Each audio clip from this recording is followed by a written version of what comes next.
Hello, everyone, and welcome to this very special festive one-shot. Thank you for joining us for an evening of Dungeons and Dragons. I'm Sean, he, him, and I will be your dungeon master tonight. Today we've got something slightly experimental for you, but hopefully you'll get the gist. If you've seen any of my kind of previous festive one-shots, you'll know that sort of pantomime-esque, fairy tale-y kind of general direction I tend to go in. And tonight will be no different. Oh no, it's not. Oh, yes, it is.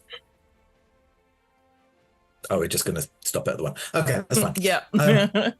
Cool. Well, I realise that Lola, you particularly are not a fan of Panto. Oh, so... no. It means I should have prepared it beforehand, but I'll find it. And then I get to bring out the boo card, like, for the entire thing, and I could just be my very unfestive, unpanto self in the theme of this. That's all good. We'll just do it the traditional Panto way with actual boos on the boo cards. That seems like a good... Boo! Boo yourself. Right, well, I think it's at the point where you can all start off. So what I'm going to say is, could you not tell us what your character's name is, but please do tell us what origin, class, and background, because we're using the new rule set, so backgrounds come into play. Tell us those and your character's pronouns, but yes, no names just yet. And I am going to pick on Talia. Oh, hi, my name is Talia, she, her, and I am playing Redacted. Sorry, warming up already. Satyr, scribe, sorcerer. It's a lot of S's. She, her pronouns. Very nice to meet y'all. Excellent. Right, well, I'm going to popcorn straight into Josh. Hello there. Sorry, I was just reading my character sheet just to remember what I was. My name is Josh. I use he, him pronouns, and I am going to be playing a wood elf fighter who is a wayfarer in background and uses she, her pronouns. There you go. Lola. I am a sea elf that is also a wayfarer background. And, well, I'm not really a sea elf, that's the problem. Anyway, wayfarer background, and pronouns are, well, I'm just using the acronym for now. It's EBOS. Some organization of those can be used for whatever you're referring to my character for. And I'm a druid. Oh, and by process of elimination, either you may have worked out that you are next. I may have. There's more than one brain cell knocking about in here. Hello, I'm Evie. I use she, her pronouns, and I am playing a character who uses she, they, it pronouns, who is an autognome bard of the College of Dance, and their background is the entertainer. Excellent. Right. So let's now move over to hear from our sponsors and our supporters. And just before we get fully started with the episode, I am just going to quickly address the elephant in the room. Yes, I do not have a beard, to great dismay of everybody. I'm currently doing November. We are recording in November. So yeah, it's fully off, and it just didn't grow back quite as quickly as I'd hoped. I keep doing this because like I had a mustache, and my wife, who hates puns, said that I had FOMO. No, I'm so proud. Anyway. Oh, I get it. It's very clear. It's very lots of levels. Anyway. So yeah, throw all of your beard jokes in chat. I don't mind. So with that, let us begin. So the world is bright. It is a sunny day in the forest, and the four of you, although not currently walking in the same direction, are converging on a similar point You walk out into a clearing, and you notice that the flowers and the plants are swelling with a deepening hue. As you look down, you'll notice that the brightening atmosphere has fully consumed your shadow. You are all currently shadowless. Some DMs would impose some sort of disadvantage check or something like this. I'm not going to do that. Just, that's the central conceit. None of you have a shadow. But as you look up again, you notice that dotted around the cardinal points of this clearing are several other people. I'm going to ask you to roll me an initiative roll just to see. This is obviously not a combat. Straight in PvP. Go, go, go. Don't know. No. Oh, listen, Oh, it's one of those sessions. Right. this is merely to see who reacts first as you kind of look up and notice your friends. So, did anyone roll over a 20? In fact, it's going to be the first to notice would not actually be described first. So I'm going to go in opposite order. Did anyone get a 1 to a 5? 5 to 10? Directly 10. Cool. Evie? Got a 7. Cool. So, Evie, you are currently the slowest to react. So what does everybody else see? Give us your appearance as you're seen. Sure. So a little auto gnome of about 2.5 feet, silver chrome with a lovely pink tutu, quite delicate, kind of wants to be in kind of like first position, I think it's called, probably not, just kind of like to stands there with the hands in front. A little clockwork ballerina, really, very silver except for the pink tutu and eyes that seem to change colours depending on mood. Very small, very sweet, looks a little bit broken up and has a big key in their back. Lovely. And moving on then with the next initiative up in the order. Lola, what do people see when they see your character? Ebb is I think what people see when they see Ebb is more of an aura of something that is a little bit wet and a little bit grumpy and kind of bluey green with hair that is somewhat braided but also has kind of maybe bits of seaweed also braided into it, and it comes down to Ebba's back, like down right down the back, and they're probably say about 5'10", so not ridiculously tall, but I don't know whether this air of grumpiness and wetness is intimidating or not, remains to be seen. Right. So you said 5'10", so sort of about average height. And Evie, what did you say? 2.5 feet. 2.5 feet. Yeah.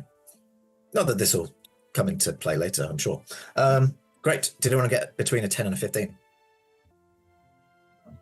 15 to 20. I got a 16. 18. Okay. Josh, you're the next slowest, so the second fastest. What do people see? That is so confusing in my brain. What you see is a hooded figure, an elven woman wearing a green cloak. The armor does not match in color. It is the color of autumn, so it's oranges and browns. You can see a plaited hair coming out from underneath the hood, and it is the same sort of color, so it's browns and oranges. Eyes are emerald green. There are a wood elf markings on her face, and yeah, that's about it. Yeah, holding a bow, sort of as if she's hunting. Grand. And Talia, you can give your description, and also because you won the role, You can react first. So I can think, leaping into the center of this hollow, you see first a pair of cloven feet coming up into like bird legs, and then more leg, and then more leg. This woman is like 6.5 feet tall.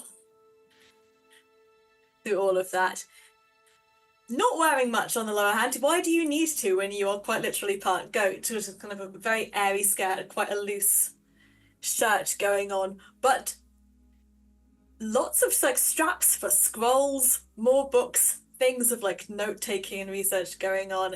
Large straps, large staff strapped to her back. Quite tall, though kind of built more for, again, dexterity than any kind of strength. She's not a person who picks things up. People do the picking up for her. A very cheerful face, bright blue eyes, lots of tumbling red hair, and a pair of horns that kind of curve a little up the back. Ha! How y'all doing? You don't have to hide there. Come. Are you all in the same predicament as I am? What type of predicament is that? Because I appear to have walked into a clearing with 3 other people. Oh, mostly it's quite sunny in this spot. Maybe you can't see it where you are, but in this spot, I lift my feet up and I cannot see my own shadow, which is not. It's not noon. It's not new. Not noon. Not new. Right. Hi. My name's Kaylee. It's lovely to meet y'all. Come say hi. Kaylee? Hi, yeah. No, that's my name. Oh, what a coincidence. Wait, my name is also Kaylee. Okay. A bit more of a coincidence. I will kind of step up to the Talia Kaylee, who seems to just be the most exuberant person here, and just kind of present myself and say, hello. In a coincidence, it seems that my name is also Kaylee, or KL33, but you may call me Kaylee. How may I entertain you today? Oh, I don't my. like this. It's suspicious. First, someone steals my skin, then they've stolen my shadow, and now you've all stolen my name? Somebody stole your skin? Yes, that's why I'm bloody here. I'd rather be wetter That's than... Ugh. very uncomfortable. I mean, I can give you some water. It's fine. I will prance to distract you from your pain. I begin to prance. I was just hunting. I didn't expect any of this. I do have a cantrip for beckon water, and I'm just going to make everything just very misty for like a minute. Nice. I can't find joy in this. I mean, I'm appreciating the dancing. Oh, it's fine. Random narrator, carry on. I certainly shall. Thank you, Kelly. You've all converged on the center of this clearing, and you do find that dead center in the middle is a small bag, a pouch of sorts. Has anybody else noticed that small pouch in the middle of the clearing? Yes, but I didn't land on it. One of you like to Retreat. pick it up? I'll provide ranged support, just in case. I will retrieve the lost property. I just march up and grab it. Okay. As you grab it, you notice that there is a split in the bag, and from it come tumbling a handful of beans. The beans land, spread out on the ground, and sink almost immediately into the soil, sprouting implausibly several bean shoots, which start to grow and weave together. But before it's even 5 foot tall, the soil starts to fall away and crumble, and the bean shoot grows no more. but you can see that the roots spread down underground, and it looks like the only way that none of you have explored at this point is directly beneath you. Oh no, I dropped the beans. Am I going to be in trouble with the owner of the bag? It was damaged, so it couldn't be helped. I've heard rumors of like a magic bag of beans, that when you bury the beans, some really horrible things happen. I'm glad this wasn't one of them. As the new owner of the bag of beans, I declare that you are not going to be in trouble. Okay, that's good. I don't like being in trouble again.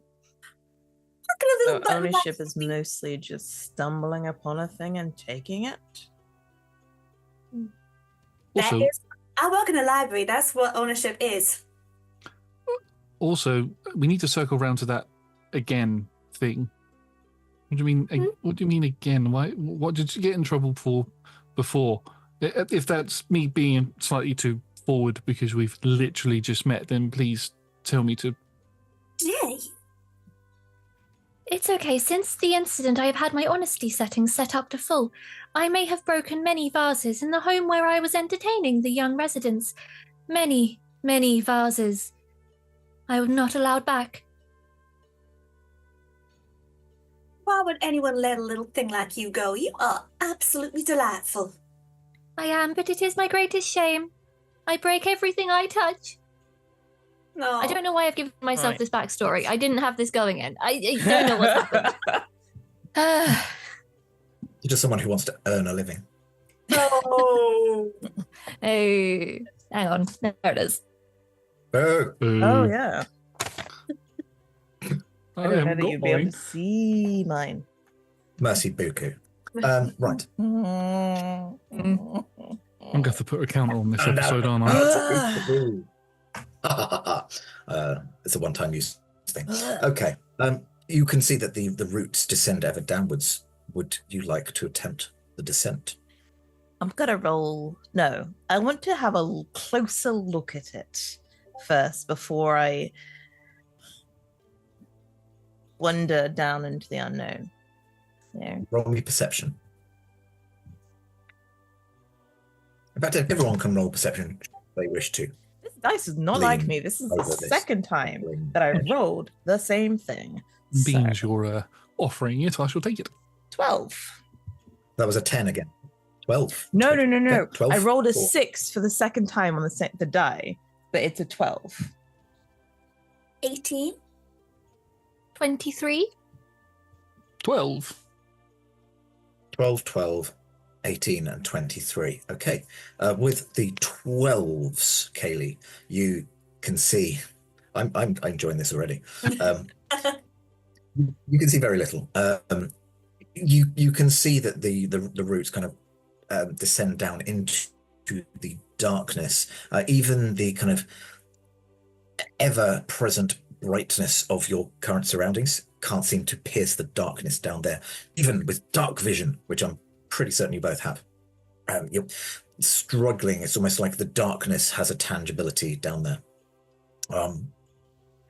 With an 18, you can see fine. They've probably just got something in their eyes. You can see that it's probably a good 50 foot before the roots kind of spread out a bit and there's a floor of sorts. With the 23, you can additionally see that the way that the roots from these several beans have kind of tangled together have left several very prominent hand and footholds. So the descent would be, I mean, akin to climbing down a rope ladder, effectively. It would not be an arduous climb. I'm not going to make you roll for it. Suspiciously, the roots seem to want us to climb down them.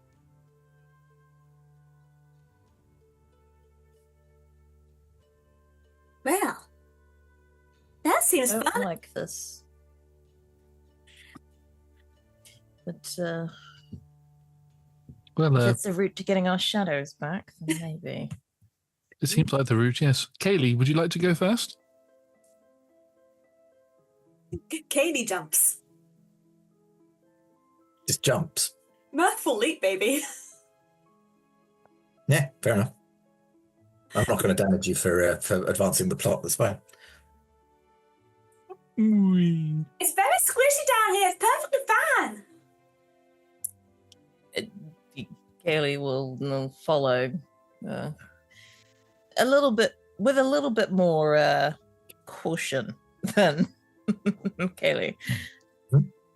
What about Kaylee and Kaylee? I think I'm going to follow Kaylee's exuberance and do like the fame leap down. Because I am a bendy auto gnome.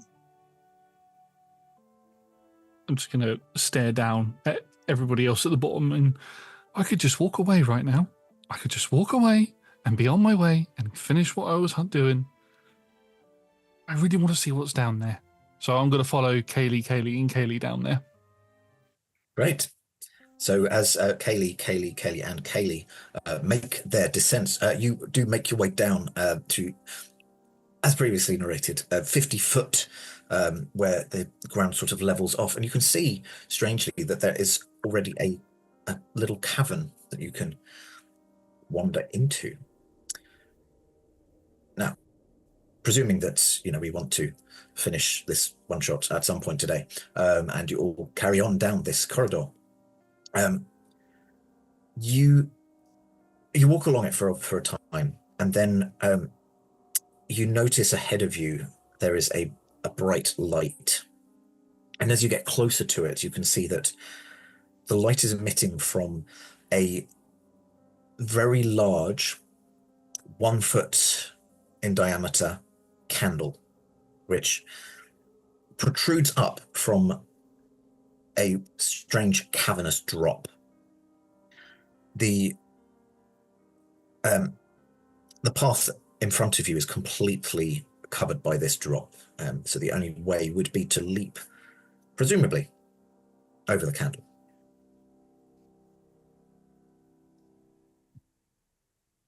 So is anybody particularly good at leaping over things? I am pretty good, but I am very small. Another solution may be to blow out the candle. Yeah, I was going to say that. Was muted. But also, Kaylee seemed to be very good at leaping. I mean, I can, but I can also just get my little friend to go and pat it out. You have a little friend? Are they also called Kaylee? It's going to cast Mage Hand, and it's okay. It's essentially a little tiny little cat girl with a giant big paw. And this is Princess Kaylee. She looks like this. Oh. No, what are you doing? She is much more happy to be here than the real life counterpart. If you sit in my dice tray, I'm going to be so mad at you. Yes, I know I put you up here. Yeah, just my little kind of mage hand. It's going to float up and just start, batting at it. And batting at it. Does this candle get pushed off the ledge? Eventually. No Yeah, jumping over candlesticks for us.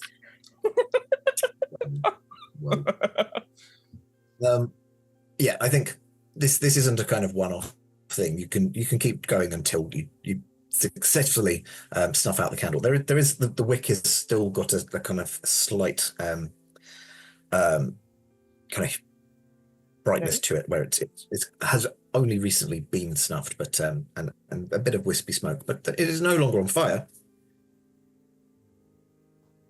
Would you like to jump over the now de-ignited? That's not a word. Defused, off candle. How far is it again? It's only a 5 foot jump. Oh. Yeah, that's deceptively easy. It's just that you were going to have to jump over fire. Oh. I will ballerina leap over grand jeté over the defunct candles. Lovely.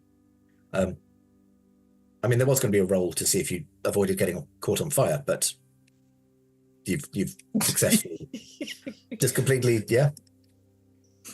The little cat just kind of rubs itself against you before disappearing, because I think that's probably been a minute now. Yeah, Good kitty.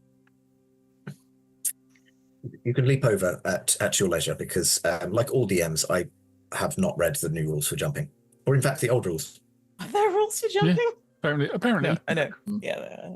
5 feet. 5 foot is generally fine. I think it's like what, strength plus something else for more than 10? I don't know. Something like that. Yeah. There isn't a way just to walk around it, is there? It's a drop on either side, isn't it? Yeah, it's literally kind of, you've got a cavern just descending away. You can't even see the kind of bottom of this candle, this mysteriously thick candle. What if I just want to push it off? Temptation is real. I'll jump over it. Mhm. Over the candle. Over the candle, yeah. Cool. Yeah, you are not on fire. Mhm. Everyone? If it does Is not everyone- budge, Kaylee will jump over it. Oh, good. I've lost Kaylee count. Is everybody on the other side now? Well, Kelly hasn't gone over yet, so she's just going to mirthful leap. Assume that she is bouncing her way around everything. Lovely. As soon as Kaylee has jumped over, you all suddenly get this sensation and kind of look down, and you can see that part of your clothing has a little ember on it, and which rises up, and you feel like you're on fire, and you start compulsively doing a kind of, your fingers are kind of doing that, and then they rise above you, and you kind of just jiving away, and then you realize that the fire was an illusion,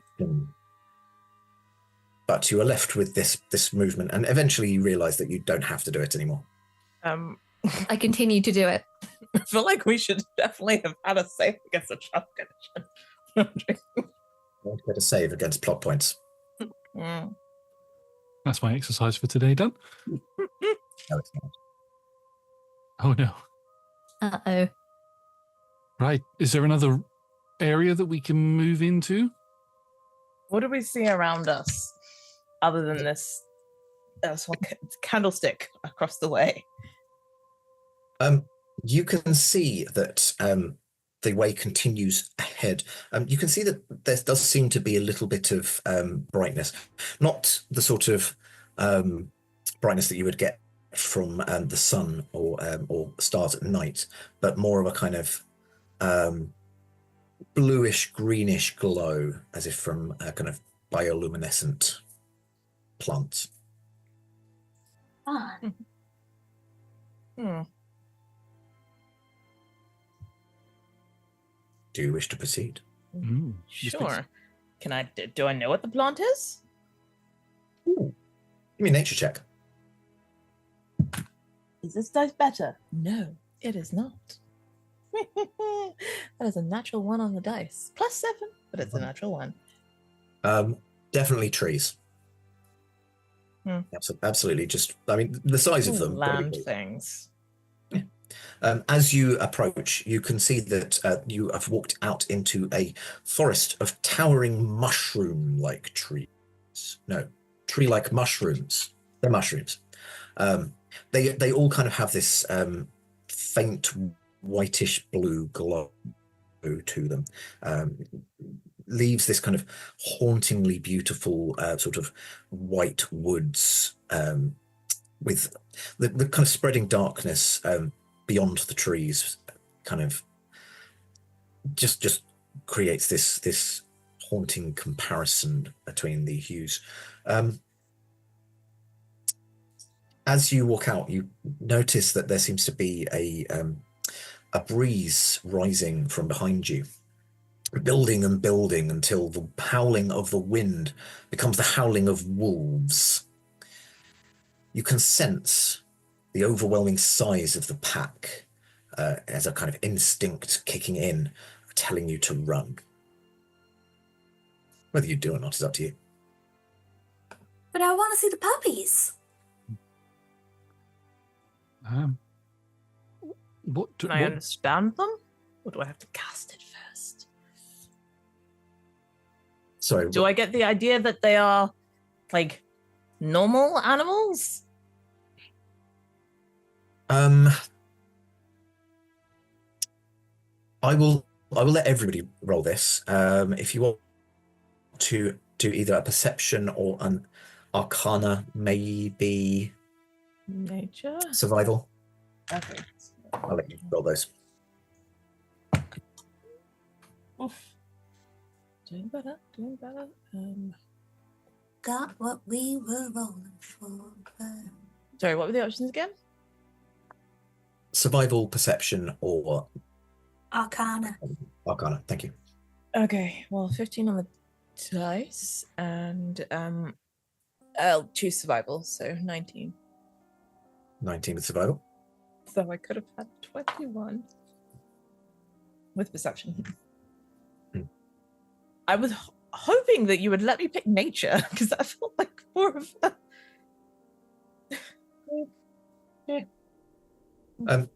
Any advances on 19? No, I'll go for 15 Arcana. 15 Arcana. Hey. Hey. 21 on perception. Ooh. There we go. Ah, there we go. 15, 19, and 21. Cool. So I think with the arcanas at 15, you do get this kind of sense of otherworldliness. The fact that it started off definitely as just a kind of a breeze, and you could feel it whipping around you, but then distinctly changed supernaturally into this kind of wolf howl. You feel like this is magical in nature. With a 19 on survival, yeah, your instincts are kicking in. This is an apex predator coming right for you. So again, am I. You don't get the sense that it's natural at all. And a 21 on perception, as you turn and look in the direction that the wind is coming from, you can see advancing towards you is a spread out pack of very translucent, almost completely transparent wolves.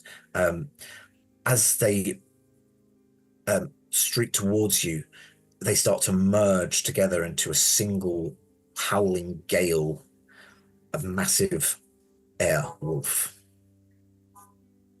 If you're not going to run, I'm going to have to ask you to roll initiative. Can I blow do them not away?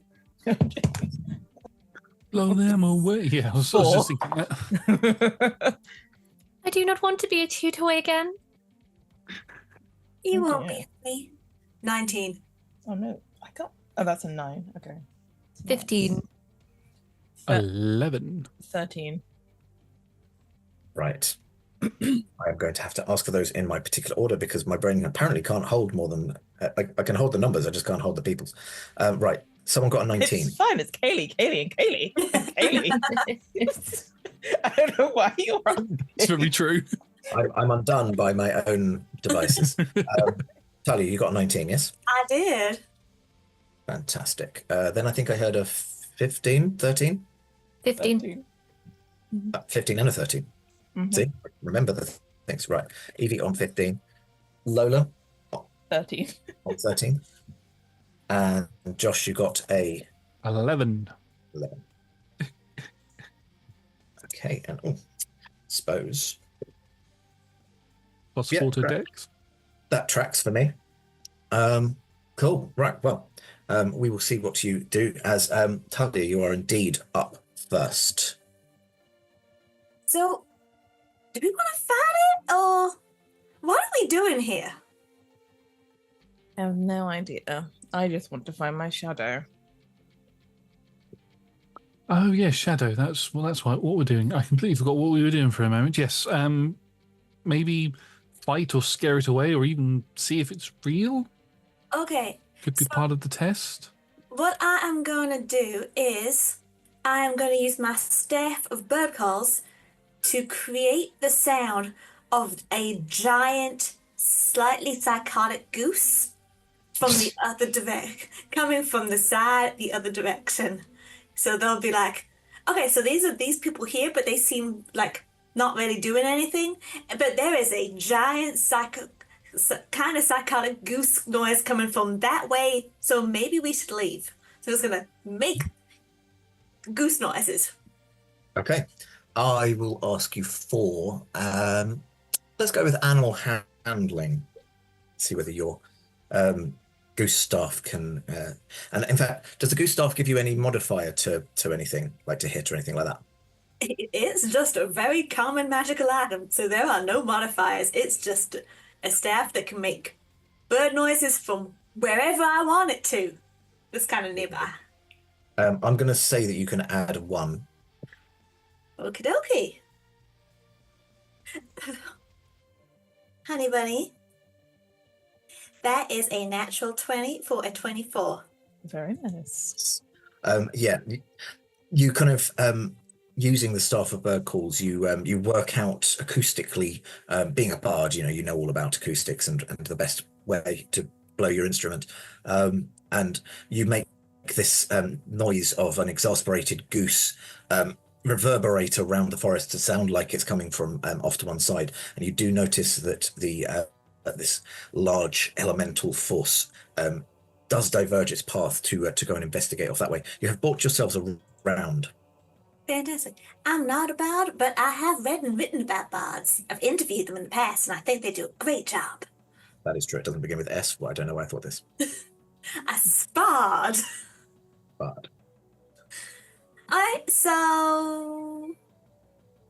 Sorry, Kaylee's the bard. Kaylee's the sorcerer, of course. Sorry. Yeah. Mm-hmm.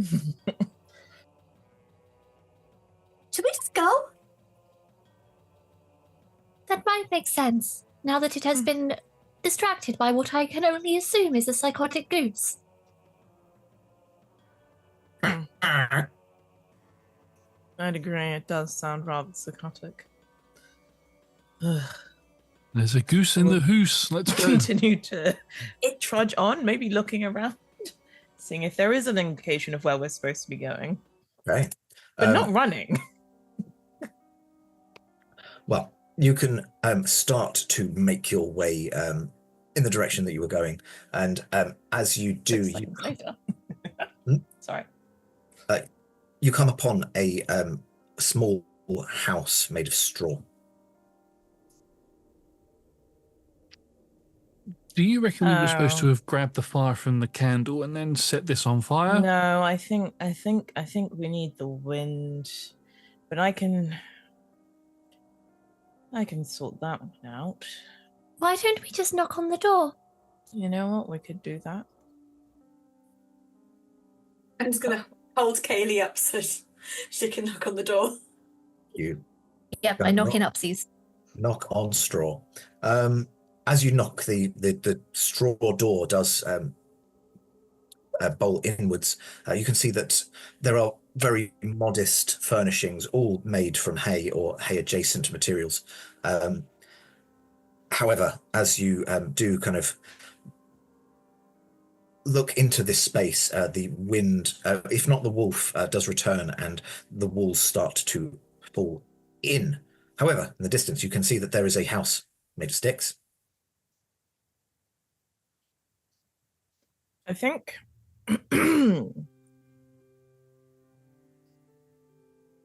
we should carry on. Is there anyone in this house? No? Okay. No, there's a faint smell of ham, but that's about it. Who would build a house made of straw in the middle of nowhere? I don't know. There's a house of sticks up that way, so who would make a house of sticks in the middle of the middle of the Especially underground? when it seems to be rather windy. Yes. Seems like a bad idea. Just seems that a stiff huff and a puff will blow it down. We don't want that, will we? No. I guess if their neighbour took all of the sticks and got nothing left to work with, you make use of your resources, but Doesn't seem structurally sound. Let's go, people. I wonder where they got all these like materials from.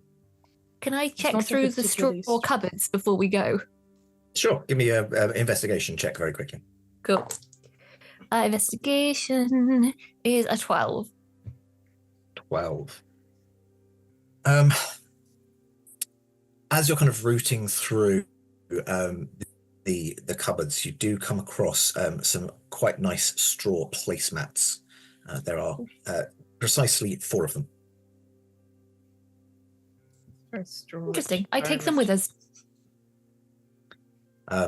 As you carry on your way, you find yourselves at the house made of sticks. What do you like to do? Carry on. You're going to knock on wood. As you knock on the wooden door, all 4 of you feel compelled to make a knocking motion with one hand, and then a knocking motion with the other hand, and then you knock in a circle, and you knock in a circle. And then you find that you're no longer feeling compelled to do this. The door does, however, seem to be locked in the stick house. That was a strange feeling. Is there a keyhole? There is a keyhole. Is there One anyone in moment. there? This is being said rather loudly as a like, hello? Is there someone in? Whilst Kaylee looks through the keyhole. That's all right. So I think, Evie, are you about to do a lockpicking check? No. Sorry, what I'm about to do is I'm about to take the key out of my back, which is a mysterious key, which means there is about a 1 in 4 chance it can open any lock. 1 in 4? I will like double those check. odds. Let me see. Mystery key. Here we go. It had. I know. That was slightly inflated. It has a 5% chance of unlocking any lock. Sorry. So a 20 on a d20. Yeah, pretty much. I mean, go for it. Yeah, let's see. This is Evie we're Okay. talking about. Got 19. So close. Oh no. Ooh. I'll give them my +1 I didn't actually need. I mean, I will say that this is a very flimsy house made of sticks, so it is not the most sophisticated lock. You kind of jam it in and then turn it, and you can just hear the splinters and the wood kind of shredding apart as the key completely budgeons this door open. Yes, you are now staring into the house of sticks. However, the wind whips up. This stick house is now a wind tunnel of sorts, or it will be when it blows through the other side, and then the other sides all collapse in on themselves. Has the straw house Just collapsed? waited for the wind. Yes, they've all. So far, all of the houses have collapsed. Is there another in the distance? Give me a perception check. I shall. In the meantime, if you would like to check the wreckage, you're welcome to roll. I would Yeah. very much like to check the wreckage. 13. I'll give it a check. And also insert the key back into my own back and give it a twist. As my posture comes up a little bit more. You do the twist. Find some books. Lola, what was your perception roll? 13. 13.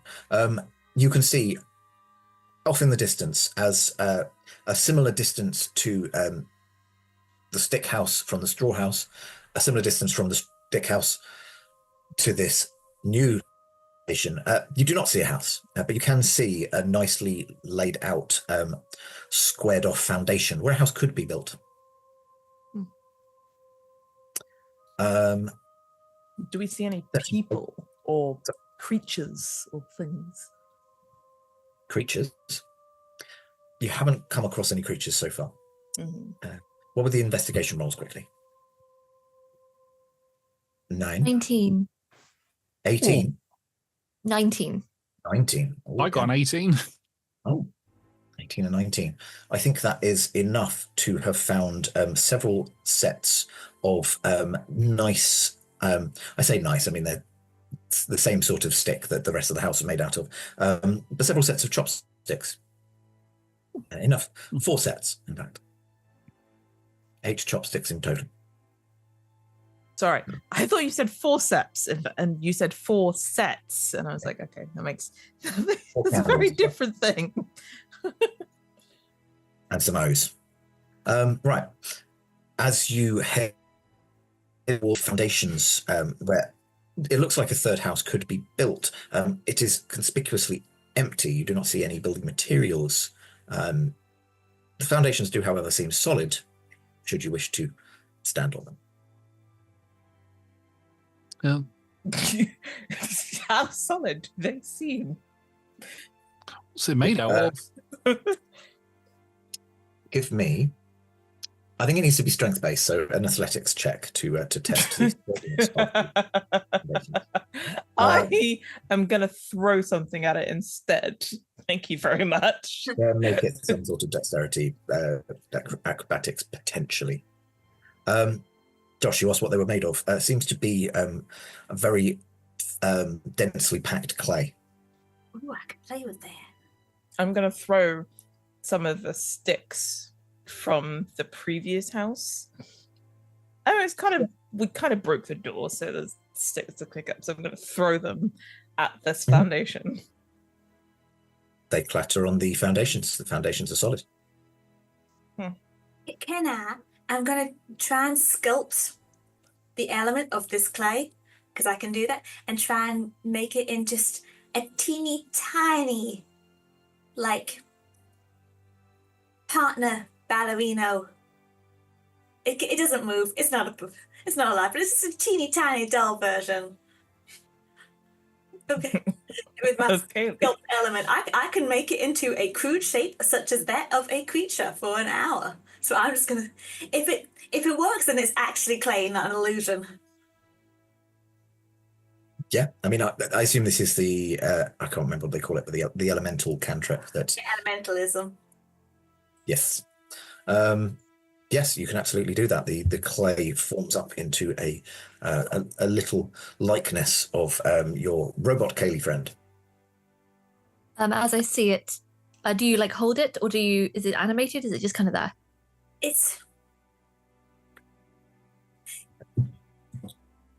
Let me think. So it's there, but then I can use beckon air as a second elementalism cantrip to try and just like bounce it around a little. So I will see it. Eyes will go red and narrow a little bit. There can be only one. As I take it and I attempt to crush it, and if I can't, I throw it away. Okay, now we definitely need the athletics or strength check. It's bad. I have -1. Okay. Oh, I rolled a 17 for a athletics for a 17. Okay. So it is very sturdy clay, right? You get the sense that this is a very very sturdy material to have built on. However, you are able, because of the nature of some of the joints being thinner than others, you're able to kind of snap the neck off, and kind of one of the legs were in kind of a typical ballerina on point kind of pose, so you're able to kind of snap the bottom leg off. Yes. Fine craftsmanship, but there is only one KL33. That is perfectly fine. I thought you might like a dance partner, but I will not do that again. Thank you very much. How would you like to see a dance? I begin to prance, very much innocent again. Eyes have gone back to kind of like a pinky colour. There is so much information to unpack here. I don't know why I'm doing any of it. Is there anything else around us other than this wind wolf that is, somewhere behind us, following us, or some sort? Not just somewhere. You can see that it is stalking towards you, probably only about 50 foot away. It's reached the stick house at this point. Okay. Looking very annoyed with the goose. Oh, is the goose sound still happening? Has Kay been blowing the goose staff this whole time? I mean, not no sense. It's a charge for how long does it last? It does not say, actually. Probably the length of the vocal. It's a common item. It's a common. I am just going to say that it has not been consistent. I will have used a couple more charges just for the psychological warfare of it. It doesn't know where it's coming from or when it's coming. Okay. That's Give me another one. horrifying. Well, it can live with the same ever-present danger that we are living in, being stalked by this wind wolf, and clearly the residents of this place. That's fantastic. Narrator, what am I rolling again? Animal handling. Okay. That is, what is that number? That is an 18. Okay. And is that with the +1 as well from the staff? 19. 19. Using another charge, you do note that you point it off in the other direction, and you can see that the wind wolf is distracted again and goes charging off in search of Mother Goose. Hold yourself a little bit longer. Mother Goose with a knife.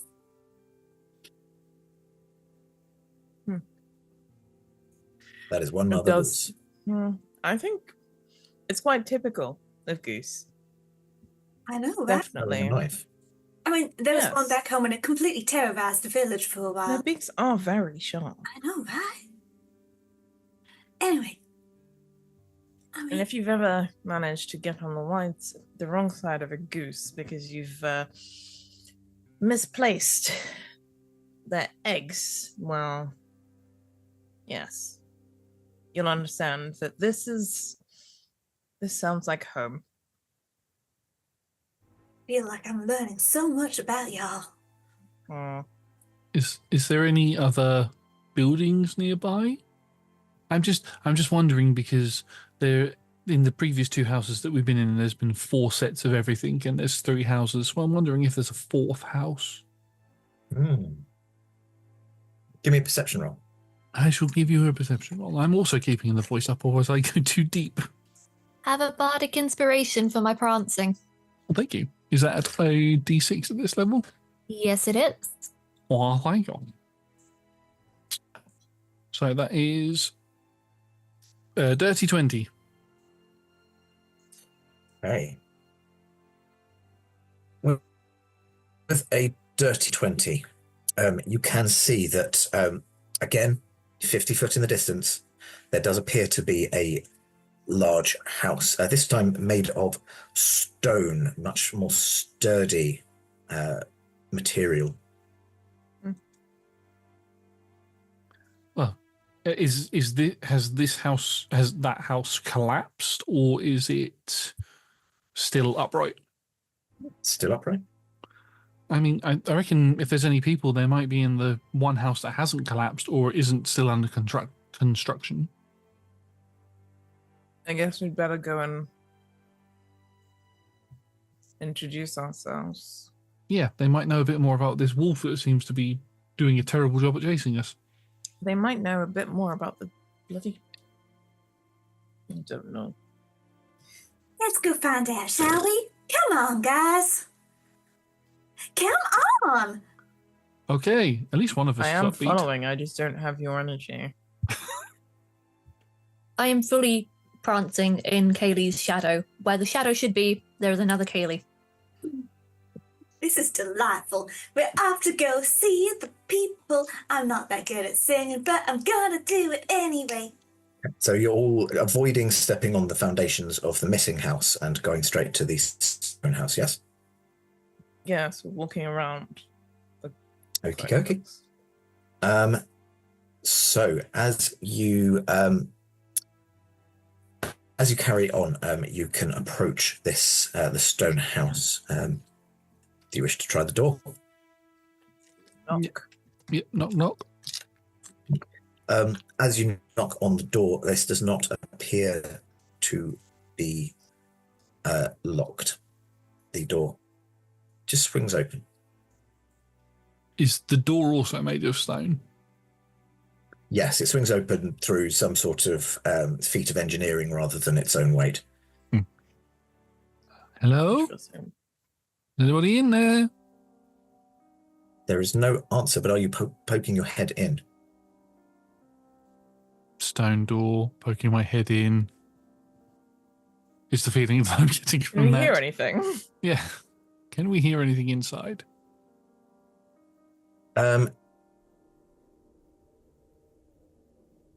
No.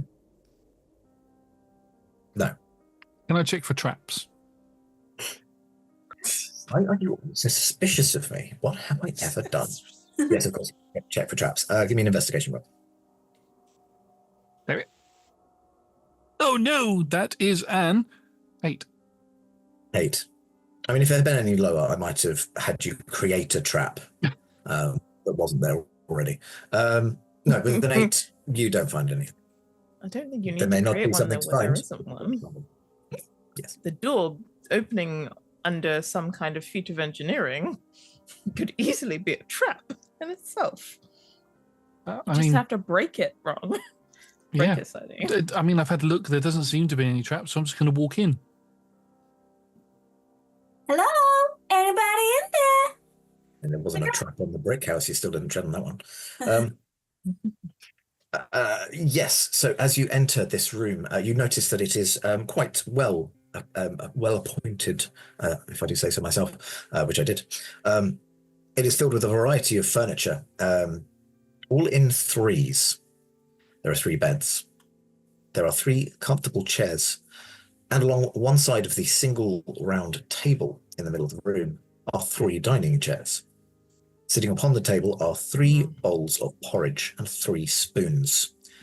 1 spoon Is made there any of metal, hair around? Sorry. 1 spoon made of wood, and 1 of stone. And no, there is no hair. So was it 1 is stone, 1 is wood? What's the first spoon again? Metal. Metal, not straw. No. No. Have we seen? We've not seen a metal house, have we? We've seen a straw house, a wooden house, a clay house, and Not a clay house, clay foundations. clay foundations. Yes, but we don't know what it was made of because there was no building material there. Okay, and a stone house. Who would want to eat from a stone spoon? Well, I mean, they've left their stuff out on the table, which is honestly just poor housekeeping. Is it cold? Well. Can I check the side of each bowl to see whether they are still warm? Roll me a d3 to determine which bowl you touch first. Is rolling a d6 and then halving it? If I don't get 1, 2, or 3? I got a 3. roll. You rolled a 3? Yeah. So 1.5? No. That would be a 2. You touch the sides of this bowl and it doesn't feel hot or cold. Some might say it's, about right. That's right. I don't know. You said there were beds, or am I getting that confused? There are beds as well, yes. I'd like to go jump on the beds. Are you sure? That's As you rude. look at the Yes. beds, you Nope, see I'm just going to go jump on them. Wipe your That's feet off rude. first. Wipe your feet off before you jump. You're Okay. wearing outside clothes on somebody else's bed. All of my clothes are outside clothes. I have no clothes except the tutu. Whee! Oh Can no! you- Rude. roll me a d6 Yep. and then half the answer. And an acrobatics check. There's a 1 on the d6. Okie dokie. And acrobatics is 17, 18, 19, 20, 21, 20, 20, 24, 25. 25, blimey. Okay. You leap acrobatically onto this bed. However, what you had mistaken for nice, fluffy down, it's in fact just a single top sheet laid over a bed of rocks.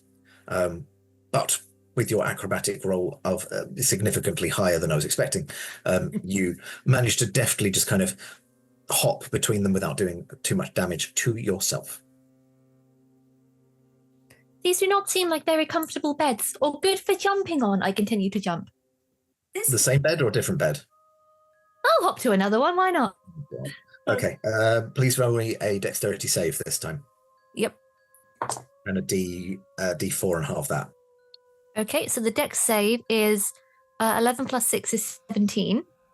And a 17. Was it D6 or D4 you said? D4, because there's only 2 beds. You got it. 3 half? That's the upper One. side of the thing. So yeah, that would be as you leap down onto this bed, you notice that the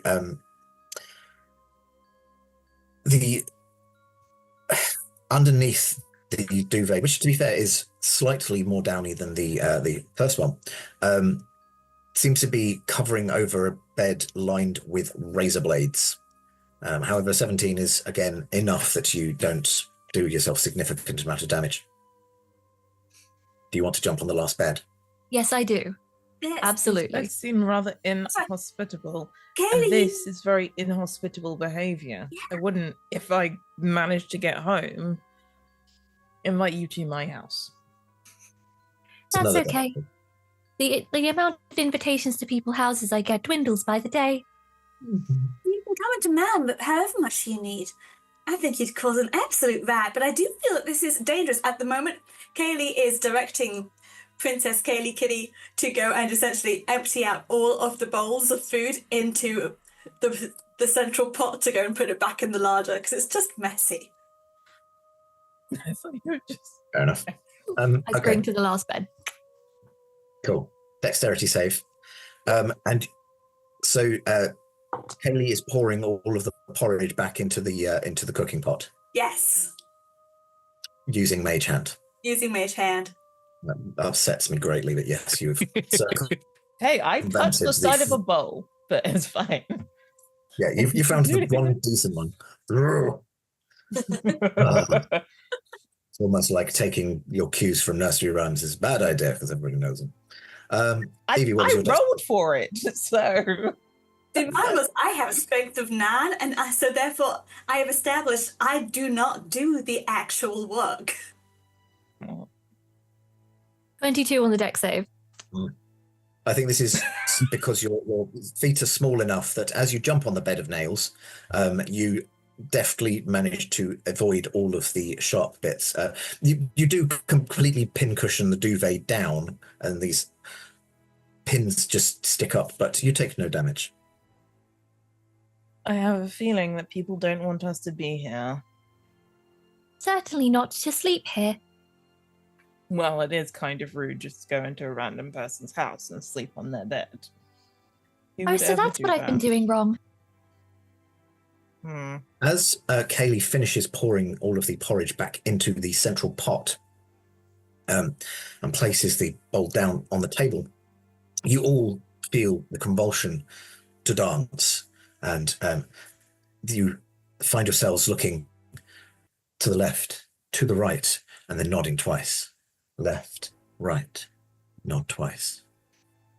I feel at this stage, random narrator, I should be asking you to repeat all of the dance moves we've done so far. Yeah, some verbal narration for the podcast would probably be wise at this point. Yes, so the dance move that you first found when you jumped over the candlestick was waggly fingers rising up from down around your knees, up and over your head. The one after emptying the porridge bowls, you have found Knock.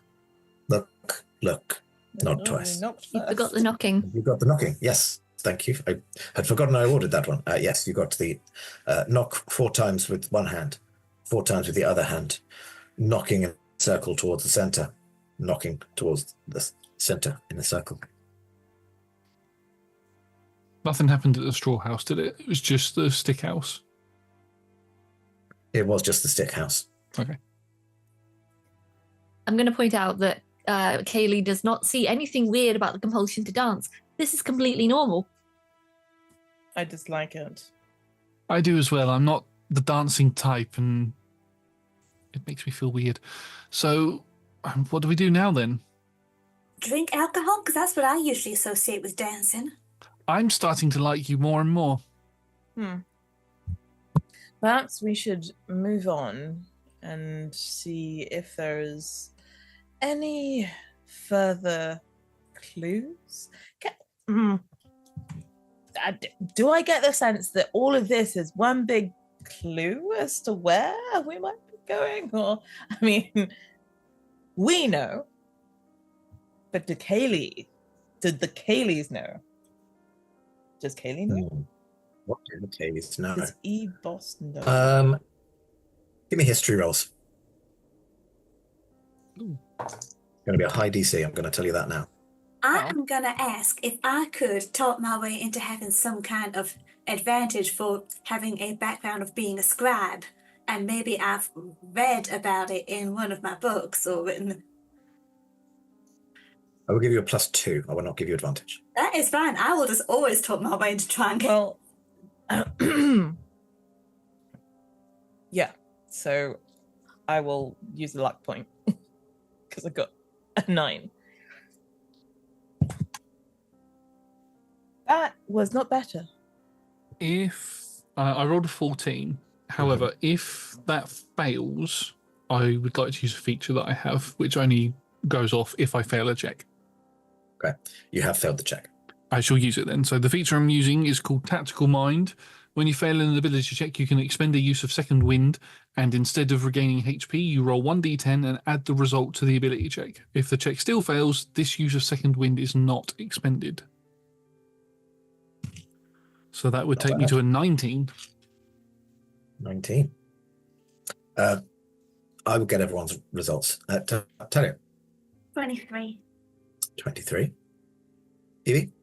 11. 11. And Lola, what was yours in the end? 3. 3. It was not better. Yeah, the ways of kind of people dwelling on land is slightly lost on you. So this is not something that you have come across. With an 11, I believe was Kaylee's roll.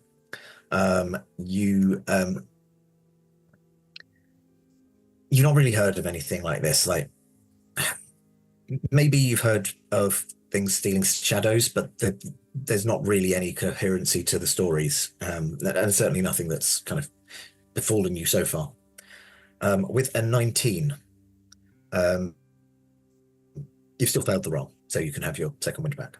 Oh, thank you. But yeah, you're kind of thinking, have I heard any stories of this sort of tale? And I mean, mushroom forests, yes, you've heard of those before. You've heard of people building houses of different things, but all of these little disparate elements are not really gelling together to give you any better idea of what's going on.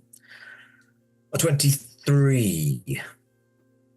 You're not 100%. It's not like I'm not giving the game away this early, but I will say with a 23, you feel like this is some sort of trial, that you have been brought to this place for unknown purposes by an unknown being, most likely, to perform these tests. Why you're being compelled to make dance moves is anybody's guess, but you're fairly certain that it will be something that builds up and will be part of the final ordeal. Sorry, test. That's fine. Did y'all hear what the narrator said? Because that's what's happening, I think. I heard ordeal, and I think that's accurate. Ordeal or no deal? No. Oh. Oob. There it is. Oob. Oob. Right, should we see if there's another house that we can go to? We seem to be going up the order of things, construction methods. I mean, or we could just not go to a house. It seems to be getting a bit more dangerous. What is everyone's passive perception? 16. 11. 11, 16, 13. 13, the 15 and the 16. You notice a door on the other side of the room that you're fairly certain wasn't there before. I feel like somebody's trying to tell us we need to go through that door. I would like to check it for traps. I'm really I suspicious. don't think you were very good at that. I was not very good at that before. Investigation check. And I would like to do something before we pass through, but I will let you check for traps first. That's a 2. 2? Yeah.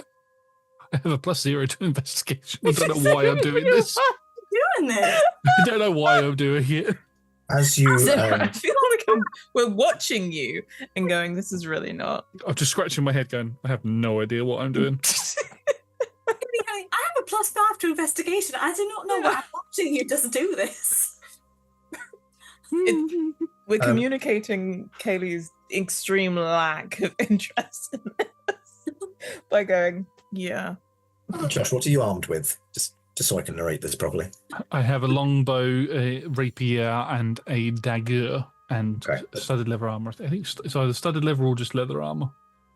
I think the Studded dagger is probably the more likely thing that you're using to check for tracks than, the rapier, the longbow, or the armor.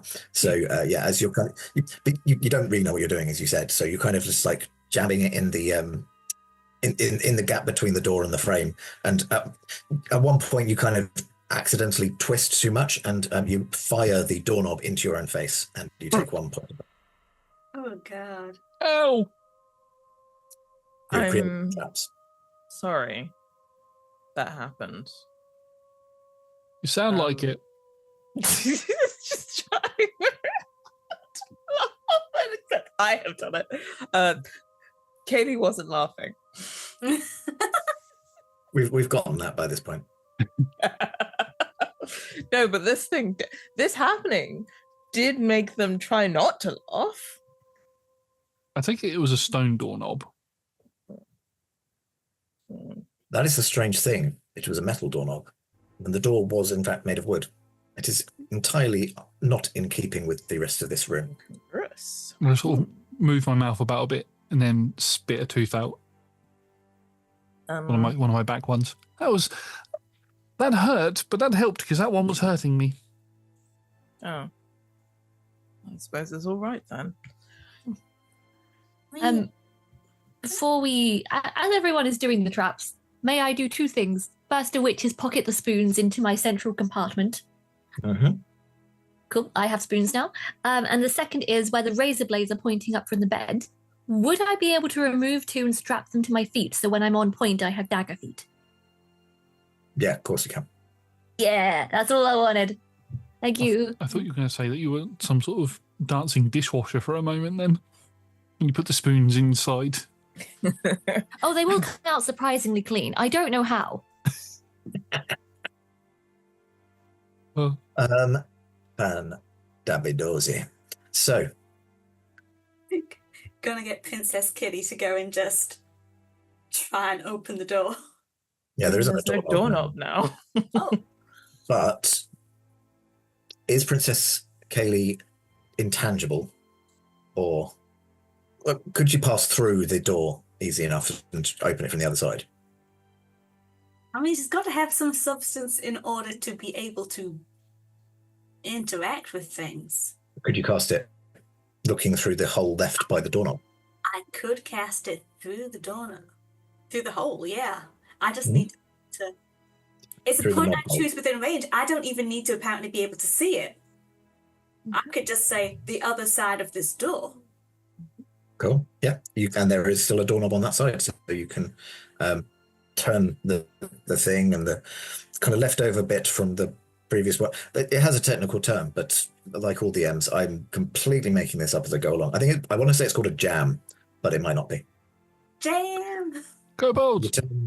You turn the jam, and yeah, That's the who door this trail is from. by the way, with a passive of 16, you do Mhm. notice that Kaylee spat the tooth out. There is now a little pixie that has pocketed it and left a silver piece. Hmm. Ooh, thank you. Oh yeah, because yours is 15, so you will have noticed that already. I should definitely take that. You can go through the I'm not door sure I would if have you. let them keep your tooth, but okay. Mm. I mean, if you want to attack the fairy, I'm not going to stop you. I'm not. It wasn't me who lost a tooth. That's fine. I had no use for it now, so this silver will come in handy elsewhere. So People can find you. Ooh. As the door opens, you can see that it opens out into the top of a tall square room, roughly 20 foot by 20 foot, with a staircase that descends down around the outside of the chamber. There is a rope hanging through the center of the stairwell, though you can't quite discern where it's attached above you. So, which one of the Kayleys wants to swing on the rope? I do. I thought so. I have a query. Did the shadow count as an object? As in your shadows? Yeah. Oh, I get metaphysical now. Let's get. Why? What rule are you going to exploit if it is an object? I'm just going to cast locate objects. I want to see if I can find our shadows. Like, what?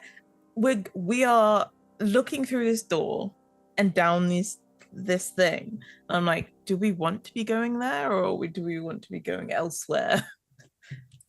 You know, I will let you use find object on your shadow. Mm-hmm. I'm worried I'm Might as setting well. a precedent. Sorry? I'm worried I'm setting a precedent, which is exactly how America should be feeling. No, I feel like that's yeah, mind. Right. To when this was filmed. Sorry? Just giving an insight into when this was filmed. This was filmed in 2032. Civilization has been destroyed due to one singular error of judgment. Anyway, carry on. What does find object do? Sorry? What does find object do? Locate object. That one. I've described or named the object that is familiar to me. It's my own shadow, and it's pretty familiar. Mhm. I can sense the direction to the object's location if it is within 1,000 feet. Obviously, if it's not that close, it's not great. But if the Cool. object is in motion, you know the direction of its movement. Okay. Like, is Oh. it actually just ahead of us and continually running away, so it's out of sight at all times? I will give you facts numbering 3. Fact number 1. Your shadow is within 1,000 feet. Fact number 2. Your shadow is not moving. Mhm. Fact number 3. It is down and pretty much at the edge of that distance. Right.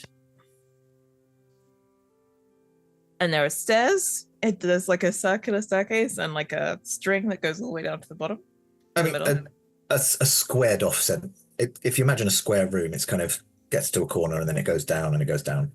Mhm. So it's always kind of spiraling, but in that kind of cubed off way that square buildings have. Right. Hmm. I'm going And to there's jump to the center rope one.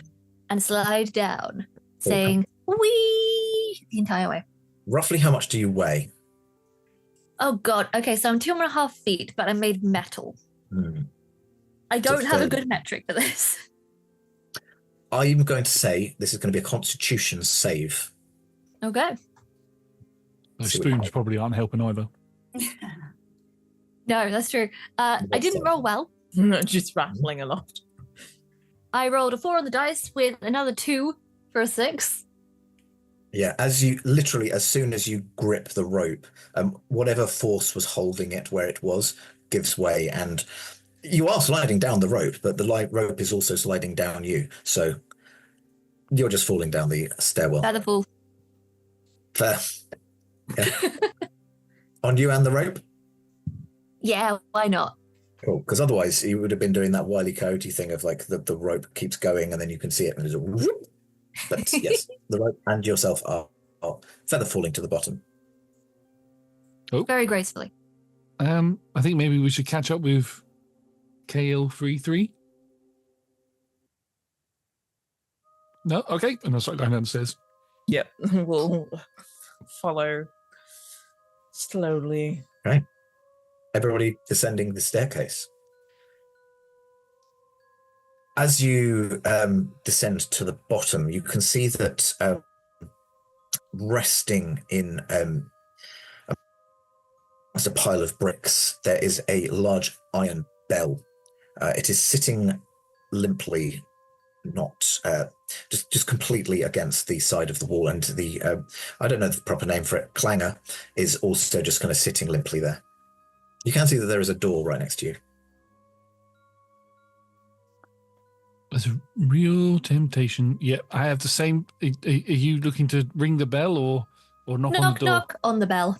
Yeah. It does One kind shot of make at a time for impulsivity. it does make a dull thudding noise. You wouldn't quite say that it was ringing, but it thuds. Is the clanger loose? It is attached by like it would move if you were to move it. Yes. Is there a rope attached to it to clang it, or is it just the clanger? It is attached to the rope that fell with Kaylee. Yes. I mean, sod it. And I'm just going to take the rope and I'm going to go. Boing. Again, it thuds louder, but it is still not what you would call ringing. It's called a clapper. It's called a clapper. You weren't far off. It's not actually in the air. It's sort of embedded in some bricks. Yes. Lying in a pile of bricks. Yeah. So if it was in the air, maybe it would ring better. Yeah. Is anybody strong enough to lift it? How heavy is it? It's an iron bell. It's going to be fairly heavy. Give me a rough estimate of number. Mage hand. 10 pounds or more. It's greater than your mage hand. Is it greater than my levitate? Ooh, And your what's the what? maximum levitate? I have a levitate spell. Ooh. So if someone can just shift it a little, just so it's not quite embedded, then a creature or loose object of my choice that I can see within range rises vertically up to 20 feet and remains suspended there for about an hour. The spell can levitate an object that weighs up to 500 pounds. A person has to do a saving throw, but an object doesn't. So if it's embedded, I can't. But if someone who's slightly stronger than me just pushes it a bit to make it loose, I can then make it go up in the air. Not Is really strength- my strong suit. When I say it's kind of lying in the bed of rubble, it's not really embedded as such. It's just kind of resting in such a way that it's not going to ring. Yeah, I mean, it's using a leveled spell slot, so I think it would be remiss of me to say no. It's 501 actually. Yeah, of course you can levitate this, and yeah, the others can kind of clear the rubble away. It's not restricting it from levitating at all. You're just going to turn it up the right way and then hang it there. With the pair, it's a whole bunch of tiny little Princess Kitty Kayleys, and they're all basically. With them, they have such a giant strength, and they lift it round, and all bundled together in the air, faintly mystical. Like a pile of kitties? It is a size. It's like a pile of It's a kitties, pile not of kitties. kitties levitating themselves. The levitation is actually just. Yeah, there is no flying involved. It's a bunch of intangible little Princess Kitty Kayleys, just as a pile of tower. Where do they keep coming from? It's fascinating.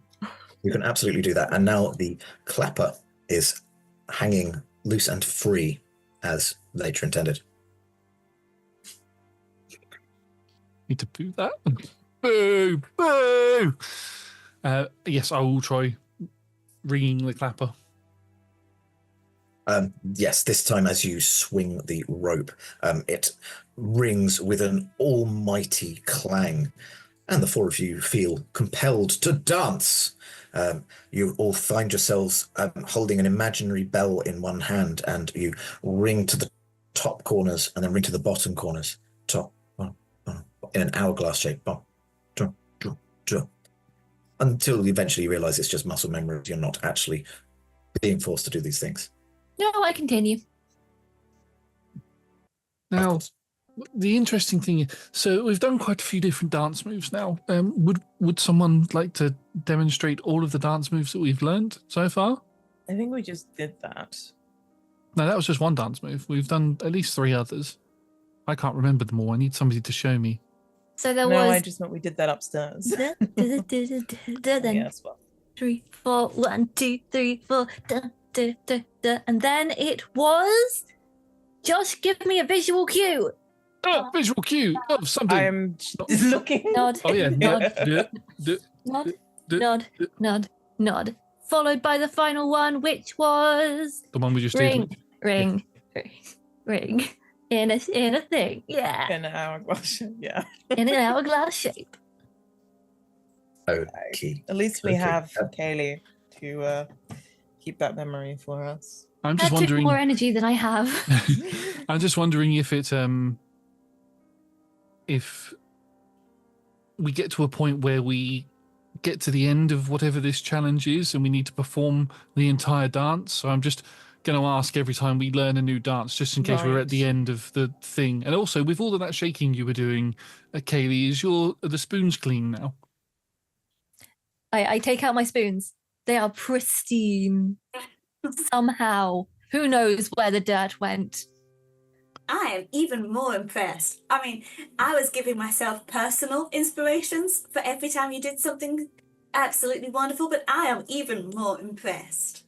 Has Maybe anyone it's come to chest the door? digitation. No, Hey. Ugh, boo. No, that's not a boo. That's not a boo. it is. It is a verbal boo. You were saying that I was trying to think of like a washing machines live longer with Calgon type thing, but I couldn't. I think Washing machine. we had the lesser of 2 evils then. I Yeah. don't know.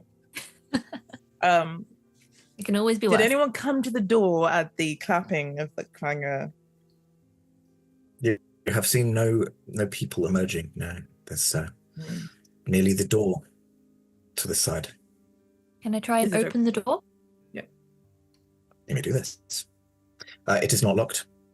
You can certainly open it out. You can see that as you enter out into this next chamber, there's actually quite a bit of a step down from this door. And immediately upon entering, you recognize a simple kitchen setting that is on its head. The table, chairs, counters, and stove are all on the ceiling, while a lamp hangs implausibly from the floor. Can I still feel my shadow? You feel its absence. It's the feeling of being without a shadow is kind of like the moment before you so the yawn. spell's still lasting. Oh, right. It has a duration. I mean, you feel like you're missing a shadow, but you can still tell that it has not moved. You have moved closer to it. Mm-hmm. Okay. How deep was It is this? still kind of down, but Okay. Oh, I So- just need everyone to cover their ears for a second. So I can put the bell down. It's going to be loud. What? All of the kitty cats just kind of starts Disappear. blowing the tower and the bell's kind of... yes, Mhm. absolutely. Yeah, we're good. Yeah, you two narrate it. Thank you. Thank you, Kelly. Right. So we're walking along the ceiling. Yes, effectively, you're walking on the ceiling of this kitchen. So If I above us, can Kaylee see anything of note? You can see that the stove appears to be baking something. You Baking can see that something there's a nice. clock on the wall. What time does it read? The clock hands are set to 6:30. Right. Which, from your perspective, is they're both pointing up. If I try and scale the lamp fitting, will it come down, or will it, if I try and climb it? It continues hanging. So your weight is not having an effect in the direction that your own weight is having an effect. If I jump and attempt to grab onto a chair, do I acrobatic speed stay up? This is more for the grabbing. Yeah, this is more for the grabbing of the chair than the ability to jump, which you all have. That is a 19. 19. Yeah, you absolutely can jump and hang off of this chair. The chair does not budge from the floor where it is. Equally, you do not find yourself reoriented to the chair's gravity. Right. I am still going to pull myself up and at least tuck my legs underneath the table. So I am sitting upside down at the table and see what things look like from this perspective. Okay. I'm going to say, because you've got a decent perception, you can do this anyway. So from this perspective, it looks like a normal kitchen this way up, except that there are 3 Kayleys walking on the ceiling. You do notice that there are 4 chairs and the table is not set. Did anyone pick up those The spoons?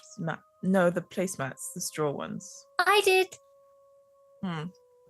Would you like to jump and I will catch you? Okay, sure. Whee! I jump. My hand is out. Yeah, I think I'm not going to say this is going to require a roll, because between the two of you, you do this, and you can get enough attempts at it that you'll be successful at some point. Careful of my dagger feet. You're jumping oh right. When they're jumping. Okay. Well, I will catch you, and then you can also set the table, I guess. Do the placemats fall backwards?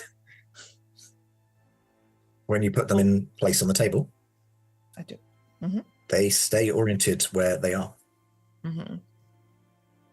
Do I have to say goodbye to my spoons as well?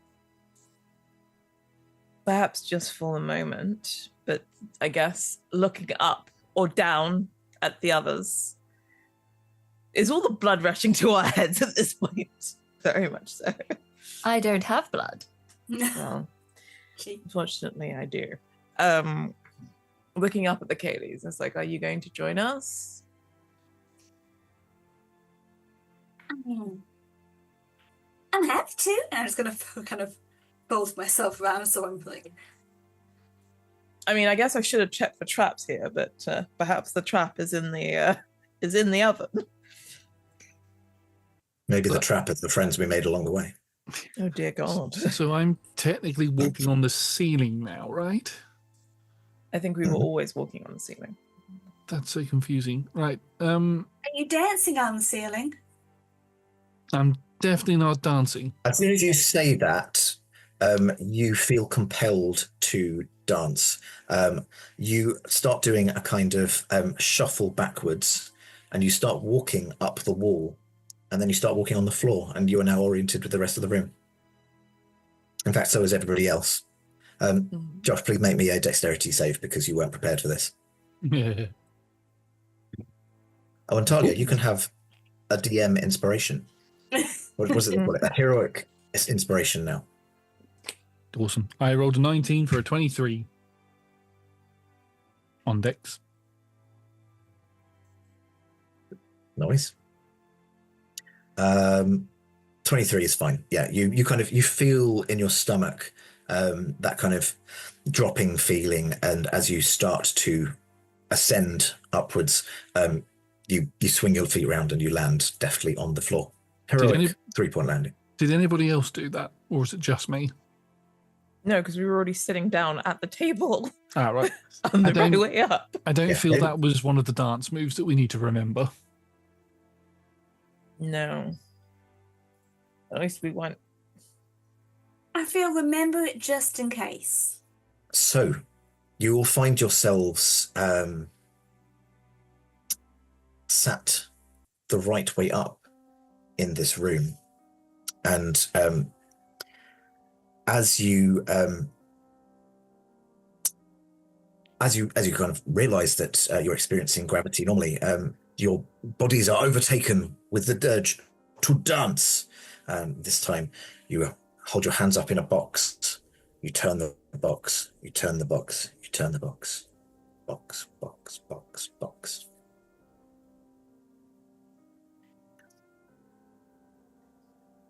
Fire hands. Knock.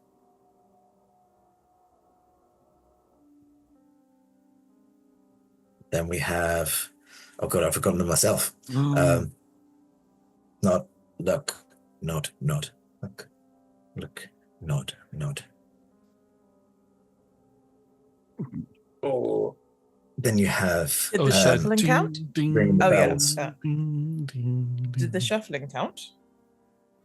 Oh, yeah, I don't think Shuffling is. it's not, yeah. And then, yes, you've got the one you've just got, which is the box, box, box, box. For podcast listeners, you really need to watch this episode. I'm sorry. I'm trying to just do my best to describe doing hands, holding a box and turning the box.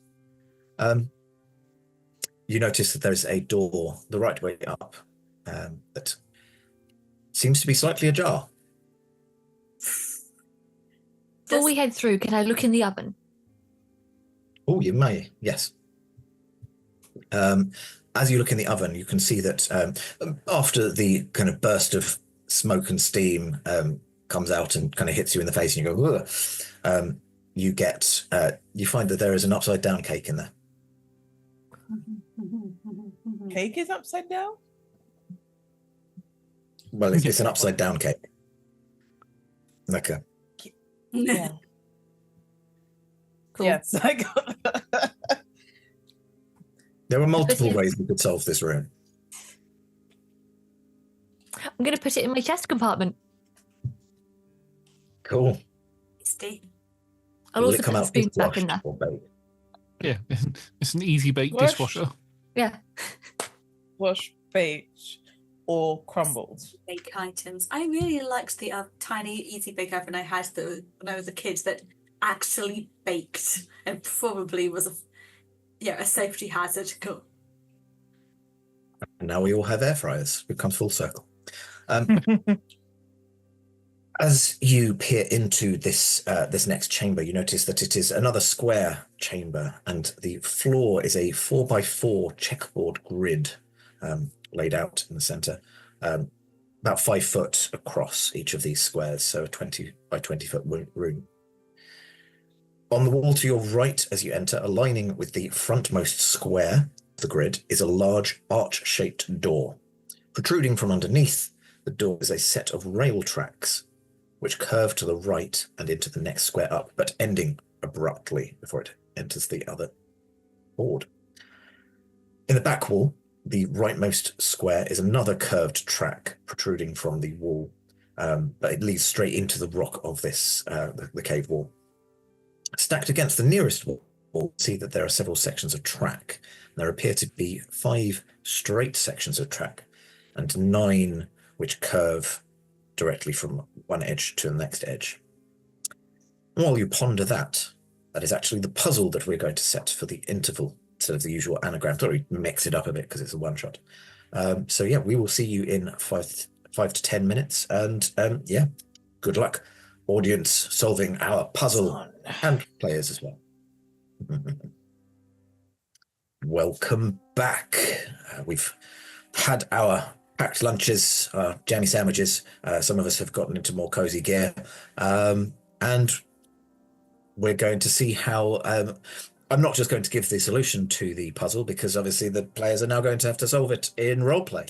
But obviously, hopefully, our audience will have used their break time to try and solve it themselves. So, back in the room, you've entered into this this place, and you've got track to lay.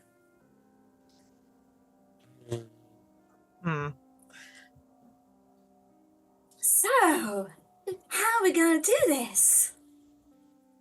I suspect.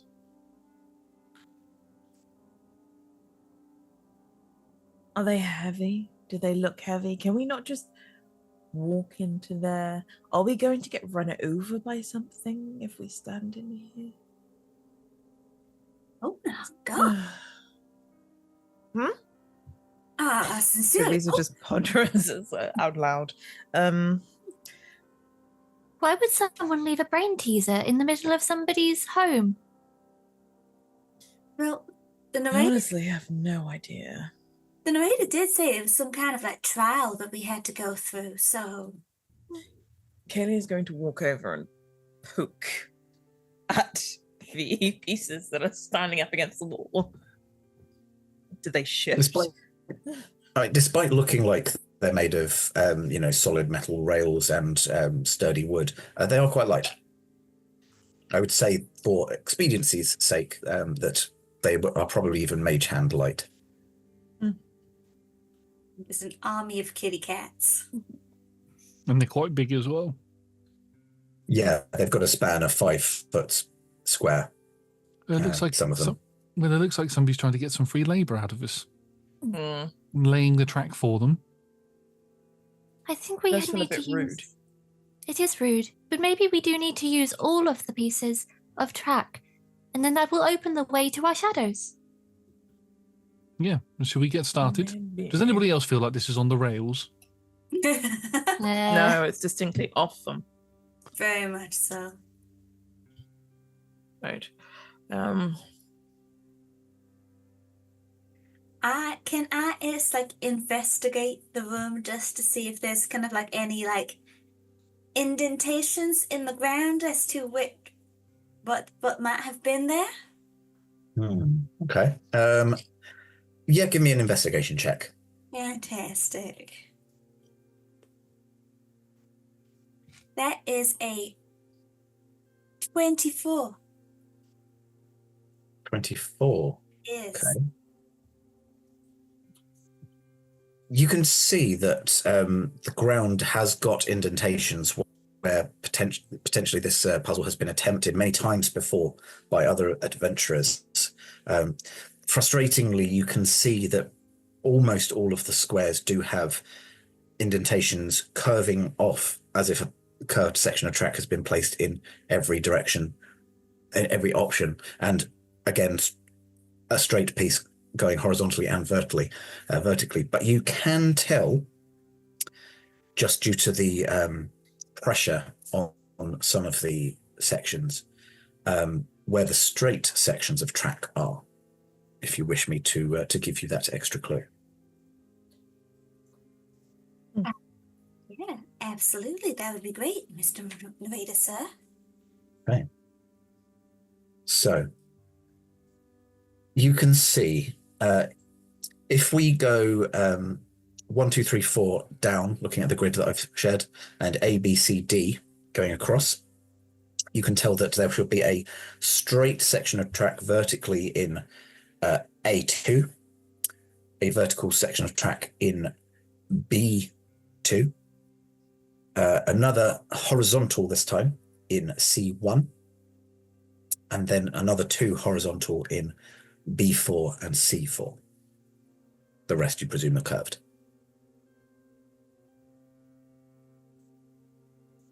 Fantastic. Did you all hear that? Yes. Fantastic. Yes. I'm gonna get the kitty cats just to go and help.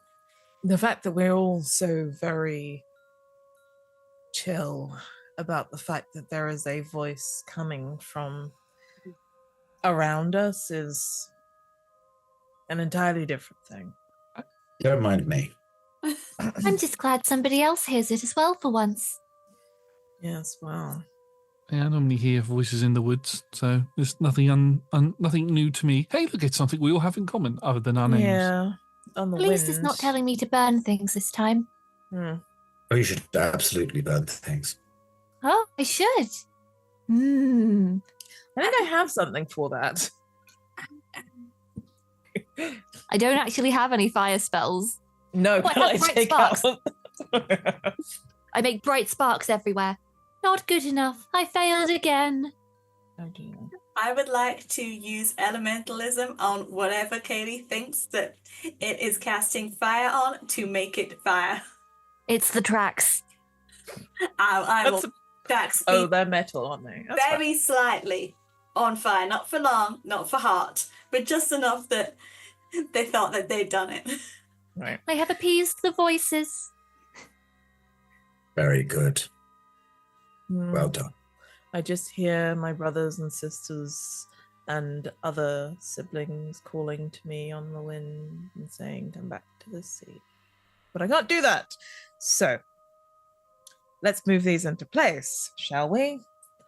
And we'll start dragging some of the curved pieces along so that where the straight sections that were placed by Kaylee's mage hand were there now.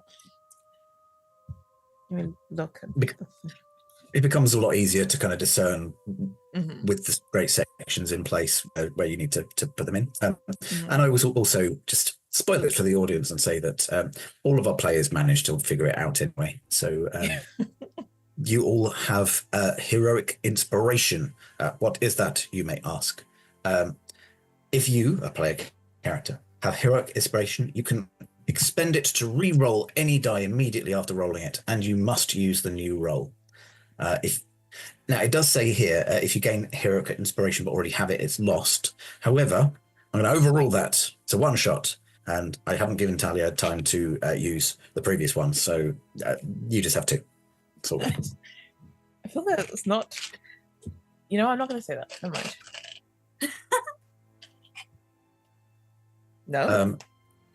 In time, you are able to place down the curved sections of track to align with the straight sections of track, matching up the grids that you, the players, and now you, the Kaylees, all managed to work out.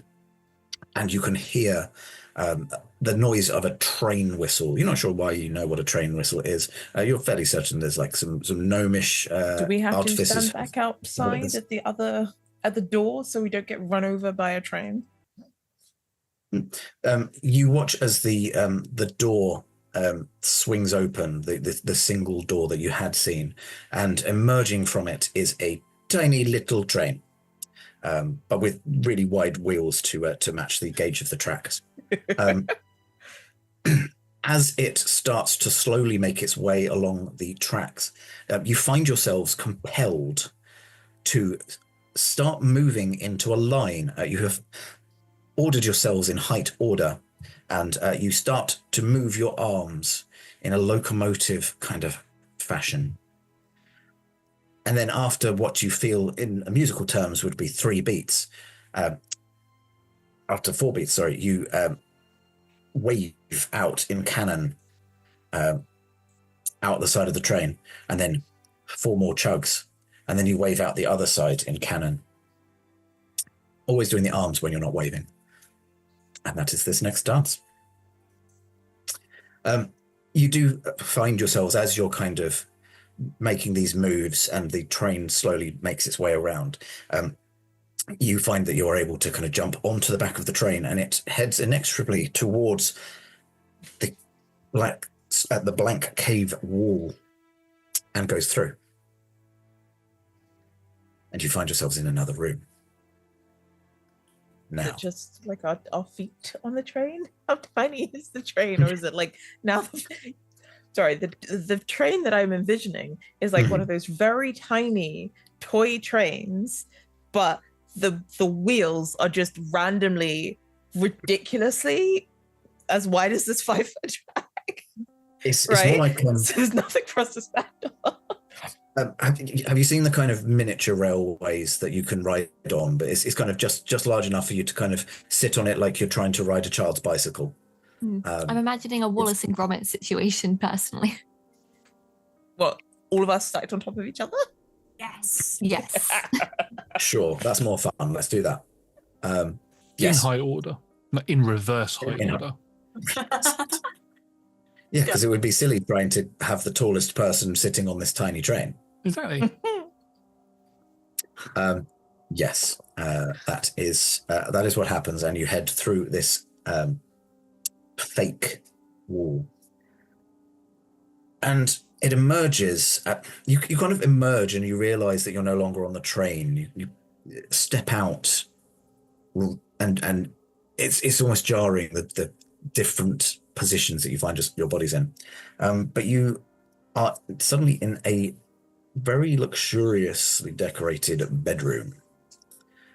It contains a finely wrought iron bed, 4 chairs arranged in a circle around the center of the room, and heavily shuttered windows.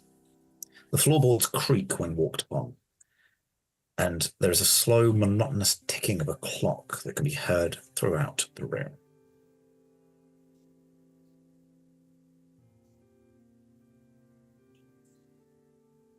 It's a bed. It wouldn't happen to have a lot of mattresses, would it? It does have a mattress on it, yes. Okay. Just one. Not Mhm. quite the It right- doesn't appear to be made of stone, razor blades, or pins. Well, we didn't know that until we interact with it. I said it doesn't seem. Kaylee, would you like to jump on this bed? You don't need- Say no more. Jumps on bed with dagger feet. If you hadn't had the dagger feet, you would have bounced as one would on a perfectly normal spring-loaded mattress. However, your pins kind of, and you just go. Oh. I frown for a moment, then flip onto my hands to see if I could just kind of do something with my hands. You can absolutely do that instead. Yeah, the best dance move. One that I don't even know if it's physically possible. You can do it. We believe in you. Mhm. Yeah. Are there any bookshelves of any kind? With books on them?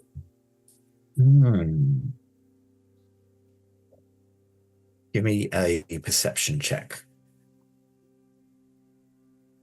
Can I also perceive the clock? Or at least look for it? If it's only... You may either investigate or perception, yes. What do you get?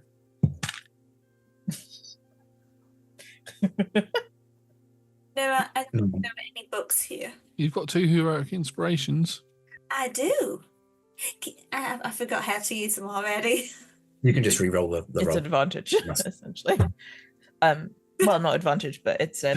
Oh But no! less.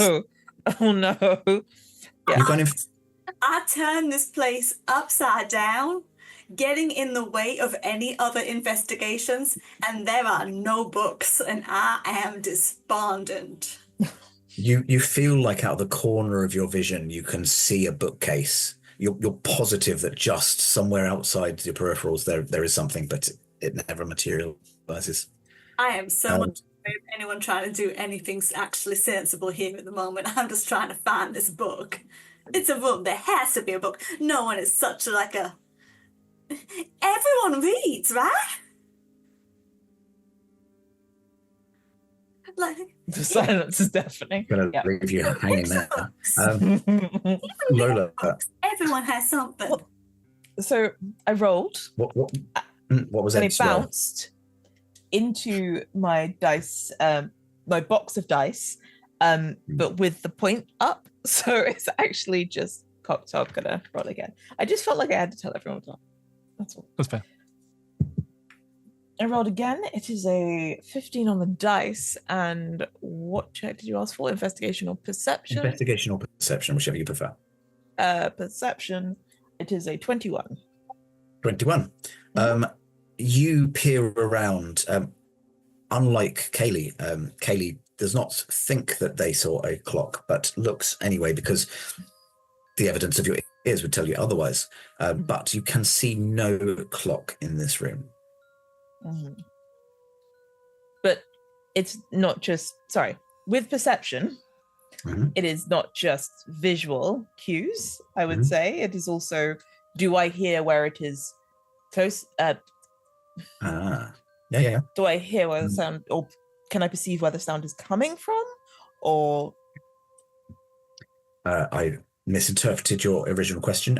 You cannot see a clock, no. But with your roll, I will say that you can hear the sounds of this monotonous tone. Appears to be coming from beneath the floor. right? Sorry, you did say clock, so I was like, can I look for a clock? But are we thinking that this is a tail? Well, I guess would Kaylee know of a telltale heart? Who knows? Don't know. Did you know about Goldilocks and the Three Bears? Who knows? Of which there were no bears. It is. See, the thing is, I could know. I could know. I could have talked to bears. I do talk to bears. Yeah, you talk to bears. Yeah. I literally speak with animals. Give me a history roll. Are they unbearable? No, they're actually much nicer than most people, actually. Oh, okay. A lot of people choose the bears. 19. So 20. 19. Not that. Yeah. History. 20, not that. Diegetic knowledge versus non-diegetic knowledge. You had never heard of the Telltale Heart before you heard the narrator talking about it. But now I know exactly what this is. I'm like, Yeah. I believe it is in the floor. Having identified that the sound is coming from the floorboards in a specific spot, we'll take the path of least resistance, a ray of frost the floorboards to weaken them, and then strike them with my staff. I think that is a reasonable use of your cantrips. I will not ask for a roll because you have cleverly made overcome this obstacle. So yes, you freeze this floorboard so that it is much more easily shattered. It is underneath if you were to consider the chairs as a kind of cardinal points, under the southern chair, you strike at this floorboard, and as you pull the shattered pieces of wood away, you find that there is a small glass heart. And you Did we smash it? Sorry. As you kind of observe this heart and lift it out, you all feel compelled to move onto one side, to the middle, to the right, back to the middle, left, middle, right, middle, until it is no longer a compulsion. Right, surely that's the end of it now. If we do all of the dance moves, surely we can get out of here and get our Were they in shadows time back. with the beating? Was that in time with the beating of that heart? Or the ticking Yes. of that? Right. I'm going to smash it. Please do. Are you? Well, it's like I dislike this being made to dance type thing. I could attempt to smash it. Do we perhaps need to... Before I do, are there any doors or other place that we might... that is now visible to us, having discovered the heart? Like, am I supposed to give this to someone instead of smashing it? Perhaps... You look around the room and you can't see any other doors, but as you look down underneath the floorboards, you can see that it appears to be a kind of moss in place of grass beneath you. Can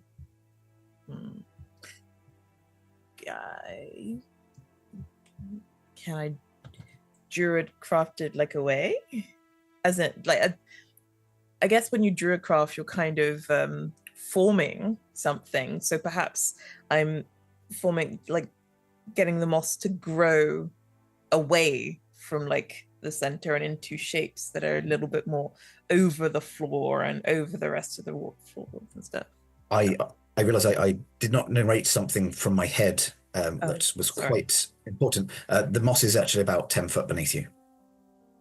Oh, So okay. it appears to be that you are in a raised room, but then if you were to break through the floorboards, jump down 10 foot, you would be in a different location. Yes, that is a very different. Okay. You could well, use Druidcraft to make the wood, revive any kind of living aspect of the wood and kind of make it curl away so that you kind of create a larger hole. Yeah, I could do that. It's only a one shot. Yeah, let's do that. Cool. Smash the heart. Smash the heart. Yeah. I realised. Well, I'm the thing playing is, I was going to throw it on the completely- floor, but it's not mossy. So, go on. I was going to say, I've realised I'm playing a completely martial character who has access to some spells, so I will help you with the Druidcraft. Because Wood Elf. Yes, it's more your remit than mine. But you're a sea druid, right? Okay, get you. Yeah. Yes, I'm just feeding it some of the nutrients it requires with water and encouraging it to grow. But yeah. And now we smash the heart, right? Yeah. Okay. You smash the heart. It is not magical. It is not Does it stop protected in ticking? any way. Roll me a perception check. Would I not passively perceive whether it is ticking or not? You may passively perceive. Well, let's see if I roll. Well, it's a 14, so it's a dirty 20 again, but 30-20. Anyone else? yes. Oh, I didn't realise we were all rolling. That's all right. I mean, you all heard the heartbeat. What's it, perception, you said? Perception. Cool. 18. I rolled a 16. If that failed, I'll roll a d10. Okay. 21. You all rolled sufficiently high enough that you do not hear the heart. Do you descend through the floorboards to the mossy floor beneath you? Yes. Yes. Very much so. That roll well to hear it, which meant, is it in our brains? Yes. Oh, God. Yes, I do believe that that is what the narrator imparted to me when mentioning the telltale heart.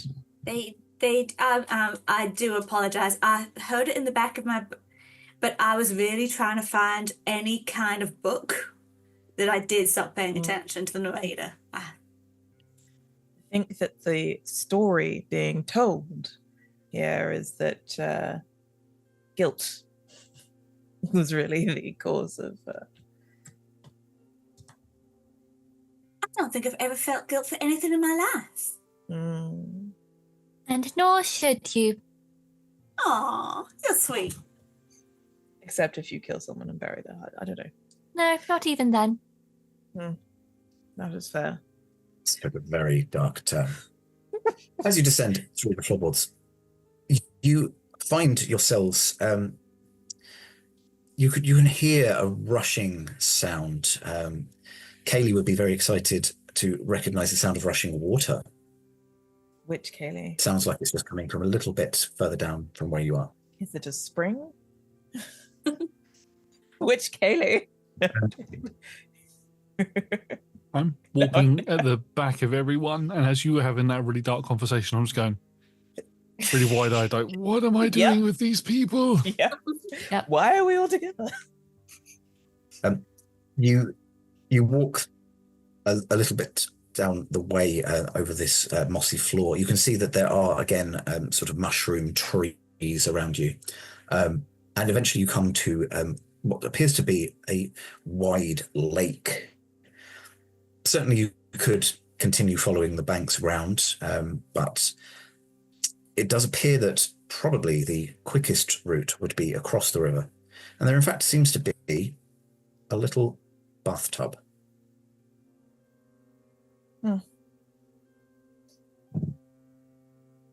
I guess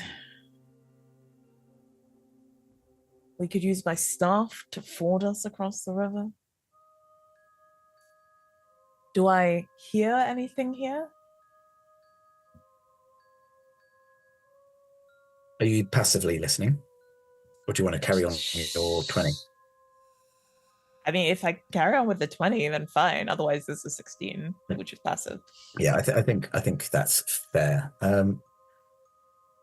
You can't, The main thing you hear is the lapping of the water against these kind of lakeside banks. The one thing that is very obviously missing that you notice with your high roll is that you haven't heard any wildlife noises. There's no birds chirping in the trees or even underdark dwelling birds. Nothing. We're in the Underdark. Huh. Right. I think as you guys are contemplating where we are, the puzzle, Kaylee will just turn to you and say, see you on the other side if you survive, and walk into the river. I'm just going to walk to the other side underneath it. Okay. Fair. I mean, I just heard the narrator say that there were no bird noises, so I thought I'd just add a little bit of just bird noises just to make it feel slightly less stress. So now Kaylee is walking down under the sea to the faint sound of seagulls. Terrifying. Well, we seem to be down by the river. I will make that joke every time we go near a river. Well, this time you're going to get some heroic inspiration. On this. Under the sea, under the sea. Yes, side? I'm going to look for a way to cross the river. Get in the boat. There's a bathtub. The bathtub. I'm going to get in the boat, bathtub. bath. Is anybody else getting in? I will also get in the bathtub. The other option would be chopping down one of the mushroom trees, hollowing it out, forming some sort of raft. But there is this bathtub right here. That seems like it's going to take a lot of bathtub time. and a staff. And it's cruel to put water and seagulls and everything on me when I cannot have the thing that I crave and miss so desperately. I'm sorry. I thought I'd make you feel a little bit more. Okay, I'll change it to like pigeons. Fine. It will also climb into the bathtub and is attempting to fjord it with the staff. Is the bathtub already in the water, or is it one of those old style bathtubs that has the legs on it? It's more like one of the metal, like large metal tubs. So no feet, but like the very kind of old-fashioned, I guess, where Victorian. You say, go draw me a bath, and it's like one of those big metal bucket type things. More or less. Okay. Can you remember how wide is this river? Stream. How wide is the? Well, it's a lake. It seems to stretch out for miles to either edge. Okay, so we've lost Kaylee, and I cannot jump over. I'm just going to get in the boat. The boat has gone. I thought you had also walked through the. I thought you were doing the same thing as Kaylee. It's fine. I'm just going to make sure I'm in it. Mm-hmm. Okay. We're supposed to sing. Should I cast a moonbeam and us an ode to that? No. I am happy to follow your lead in this. No, it's continuing to forward with the stuff. I hope the upside down cake stays dry. We'll find out. As the three of you jump into the bathtub, and Kaylee has walked into the lake itself, the bathtub does slip into the lake and starts to float peacefully across. And at that point, I am going to return to Kaylee walking along the bottom of the lake. Are you doing anything in particular? Just taking big strides? Doing kickball change. Arms going along, always on theme. It's a bit slow because I'm underwater, but I'm doing my best. Every so often Somehow you can do even more graceful. nice floaty pirouette. Yes, absolutely. The tutu floats majestically. Lovely. We will return to the rubber dub 3 Kayleys in a tub. As you are floating along, you start to get buffeted by waves either side, which are ever so gently causing the boat to sway to and fro. And you feel compelled to bang on one side of the boat, bang on the other. You also realize as you've been sitting down, you didn't do it deliberately, but you are sat with your legs spread slightly within the V of the person behind you's legs. Obviously, to a point, you can't do that in a full circle. But yes, in this kind of VVV, slam twice on one side of the boat, slam twice on the other side of the boat, grab both sides, sway with it. What? Twice, bang twice, grab the sides, sway with it. Careful, you're going to capsize us if we keep doing this. But they can't help it. You do find that you're kind of doing it in motion with the waves to counteract the motion that the waves would have been turning you over.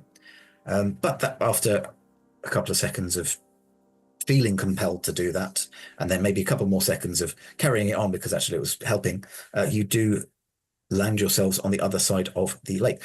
At the same time that Kaylee emerges from the water, after spending a short time sitting on the bed of the lake, banging on the riverbed, and then shaking for no reason. I'm glad I didn't miss out on the dance moves. It's not terrifying at all. Yeah. Whole thing. Oh, they solved the puzzle. As you emerge out into the onto the other side of this river, you find yourselves faced with another checkerboard. However, this time it seems to be a full 8x8 grid, sitting upon each of the front 2 rows and the back 2 rows. There is a full complement of chess pieces.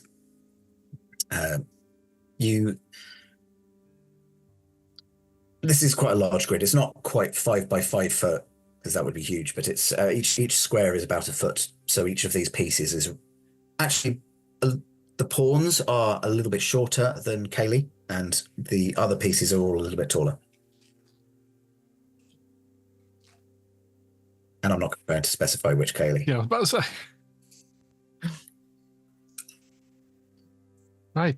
Does anybody want to play some chess?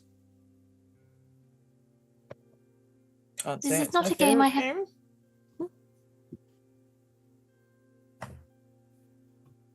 I already said I can't say it's my favorite game, but go ahead. I have never played chess before, more like hide and seek. I've never been able to grasp the rules. The rules can be quite fun.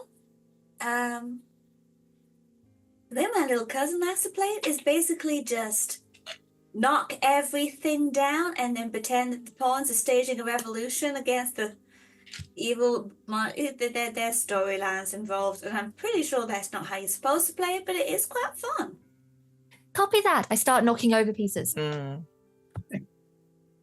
As you come to one of the horse-headed chess pieces, you pause because you notice that it appears to be, for want of a better word, sweating.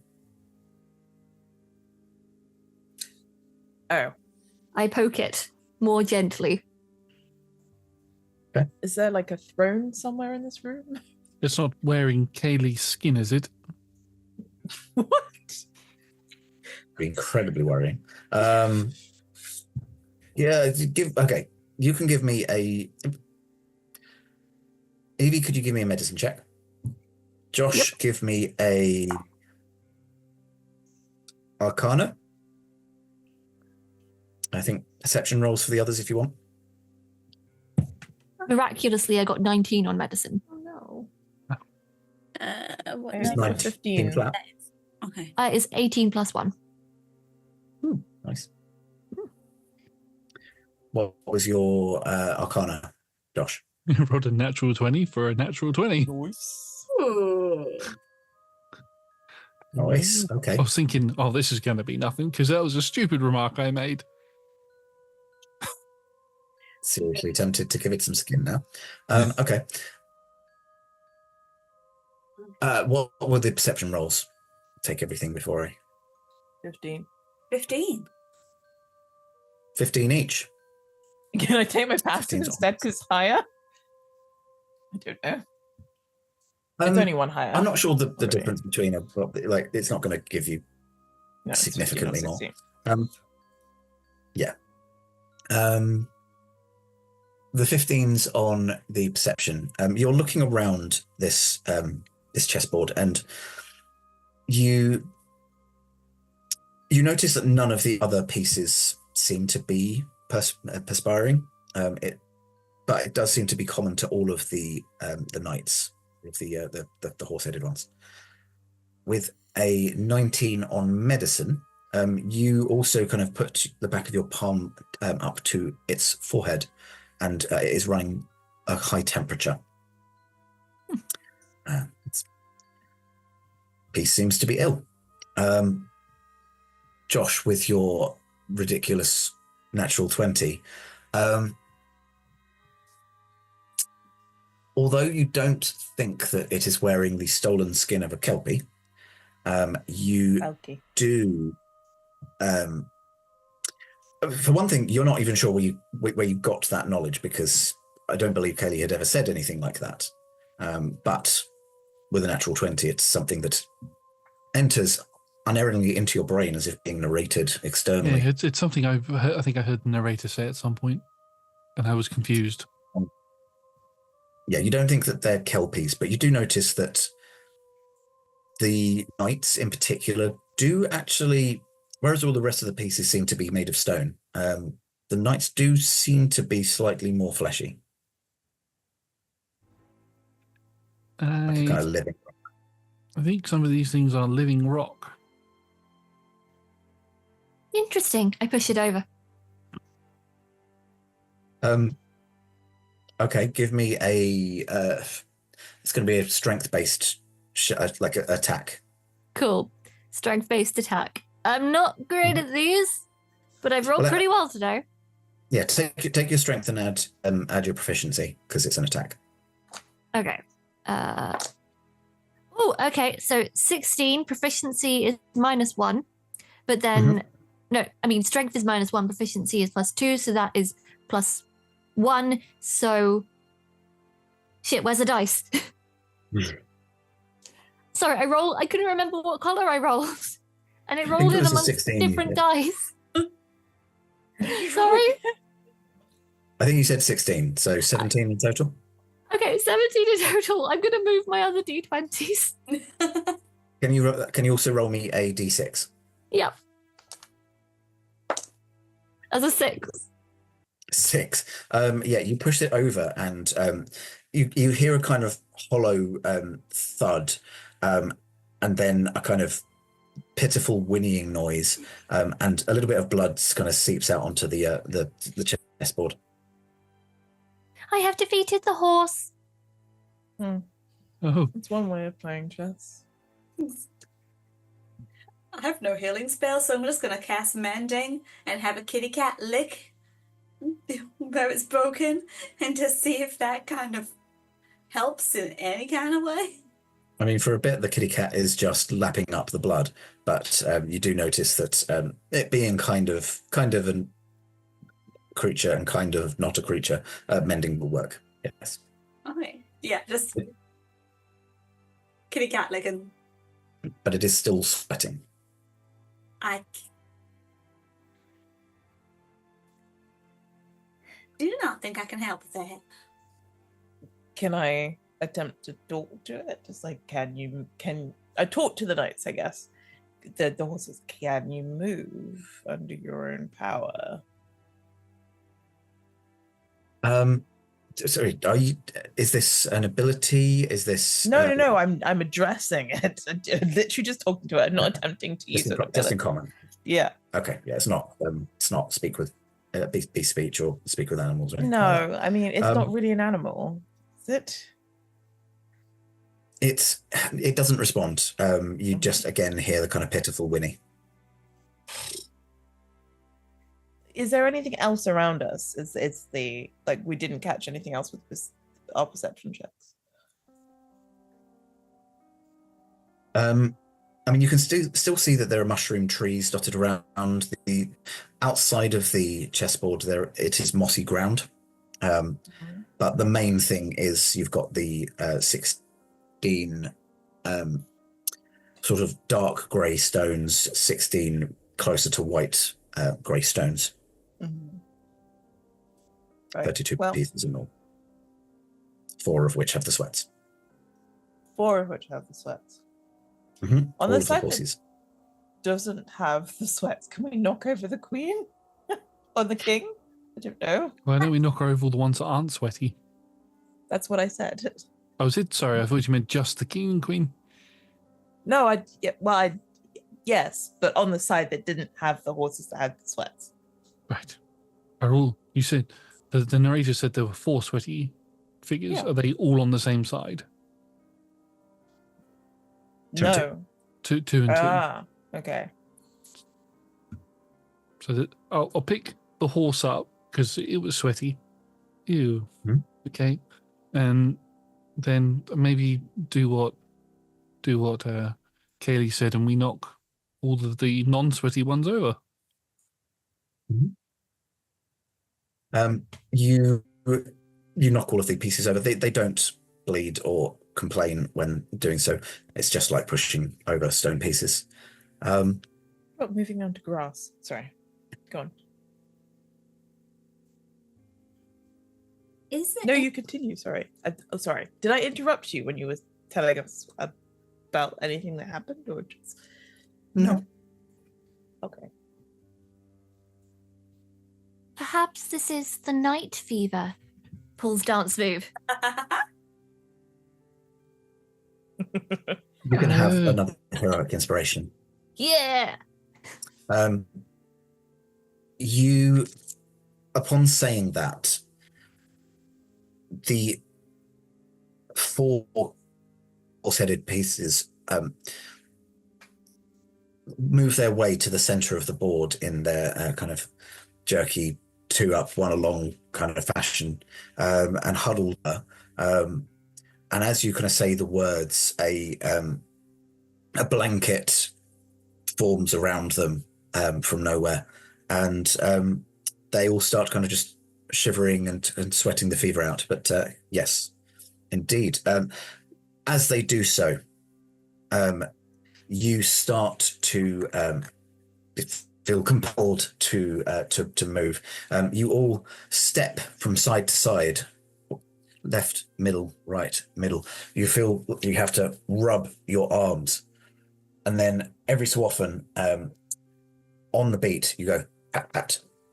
You keep making that movement. Pat pat. And then, as this compulsion leaves you, you notice something that you hadn't noticed before. There seems to be a cave. Not sure how you missed it. It was just right between the trees, but there is a cave with a tunnel leading downwards.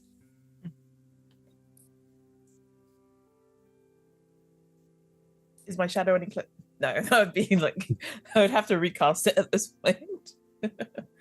I will happily say that you've been kind of counting. You've been step counting basically, and what with the journey across the lake, which spanned a fair amount of distance, you do feel. Sorry, it only lasts 10 minutes. Is the spell? That was why. No, but that would be to sense where it is, but you can kind of judge the distance. I mean, you're a druid, so this is me generously saying that you can tell from roughly how far away you felt it was. Mm-hmm. It's probably in that cave. Okay. Is there anything?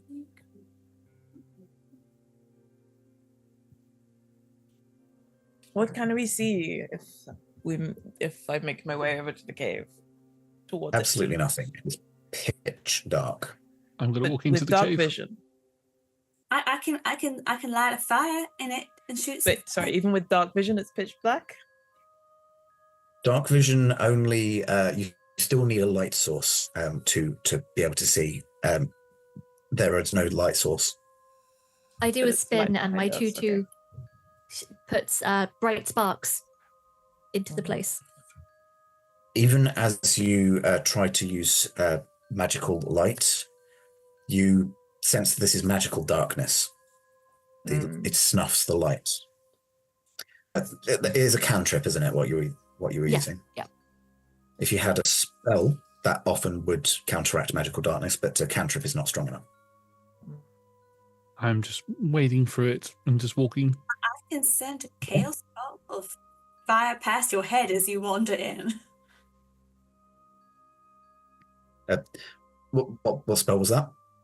Chaos bolt? Okay. It's usually at a person, but I just send it. Fire it at my torch. Chaos Bolt, you roll the damage, and then the whatever you roll determines what damage types you can pick from, right? Yes. I'm happy for you to tell you what. How many spell slots have you got left? I have a lot because I have been doing mostly cantrips. Yeah, I think you've got enough that you can spend your thing. I was going to say you could use your heroic inspiration instead, but I think that's probably more precious to you at this point. I think it is. Also, I have just remembered that I am a wild magic sorcerer and I have not given myself the opportunity to do something stupid with it, so I kind of just want to do an actual level spell. Mm-hmm. Fair enough. You may also roll me a wild magic check. Which table are we using? The normal one. I haven't got it loaded up. We all know that Kaylee would turn into an animal. So that is a 14 for the Chaos Bolt. So I'm doing a little spell. That is...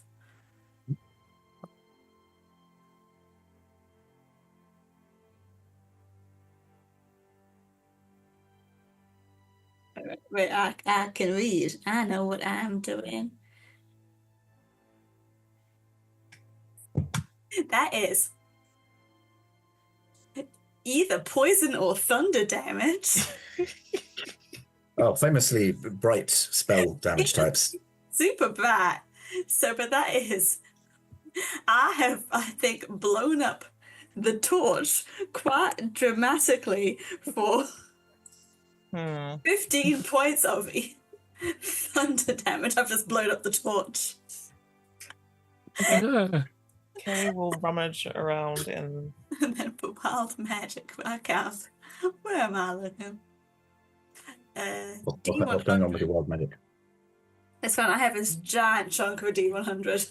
ooh. There is a... Dear Lord. Okay. Hit points, apparently. Okay. I don't think anyone's really... All the effects of roll 17 to 20 affect me simultaneously. What is that? Okay, so I blow up a torch, and then I am surrounded immediately by faint ethereal music that y'all can hear. I am now one size category longer. I have a long beard of feathers. I'm very much shouting. There are butterflies. I've got a lot of shit going on right now. It's very noisy. Okay. Okay, well,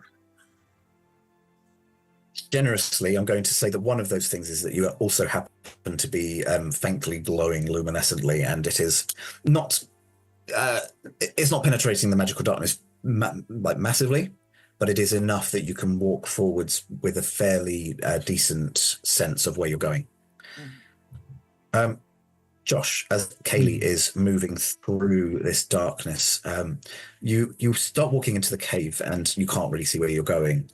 And after a while, you start to notice that your feet, the floor is quite tacky and your shoes are kind of sticking a little bit as you try to progress into this chamber. As Kaylee manages to blast the torch with sound waves, and then a kind of faint glow starts to emanate from her. You start to see a little bit more of the room. As you walk down into this cavern, it's this huge, great space, and the bioluminescence is reflecting in strange ways off of a spherical object hanging from the ceiling, which appears to be covered in heavily mirrored tiles. Up against the other end of the room, there is a desk, a table of some sort. Stood behind it is a skeletal figure wearing what appears to be a purple kimono.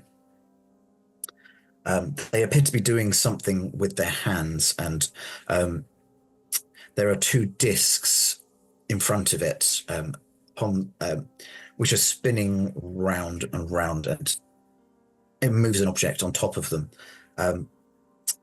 reverberating around the hall, somehow playing alongside with the music emanating from Kaylee now. You start to hear lyrics. And the lyric you hear is, "That's the way, I like it, The skeletal figure in the kimono looks expectantly towards you.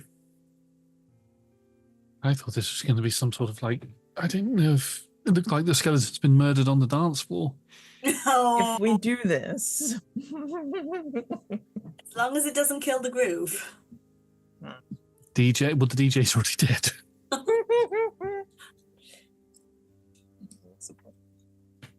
Right. Well, I think the point is the DJ is going to save our lives here, right? And give us back our shadows. Yes?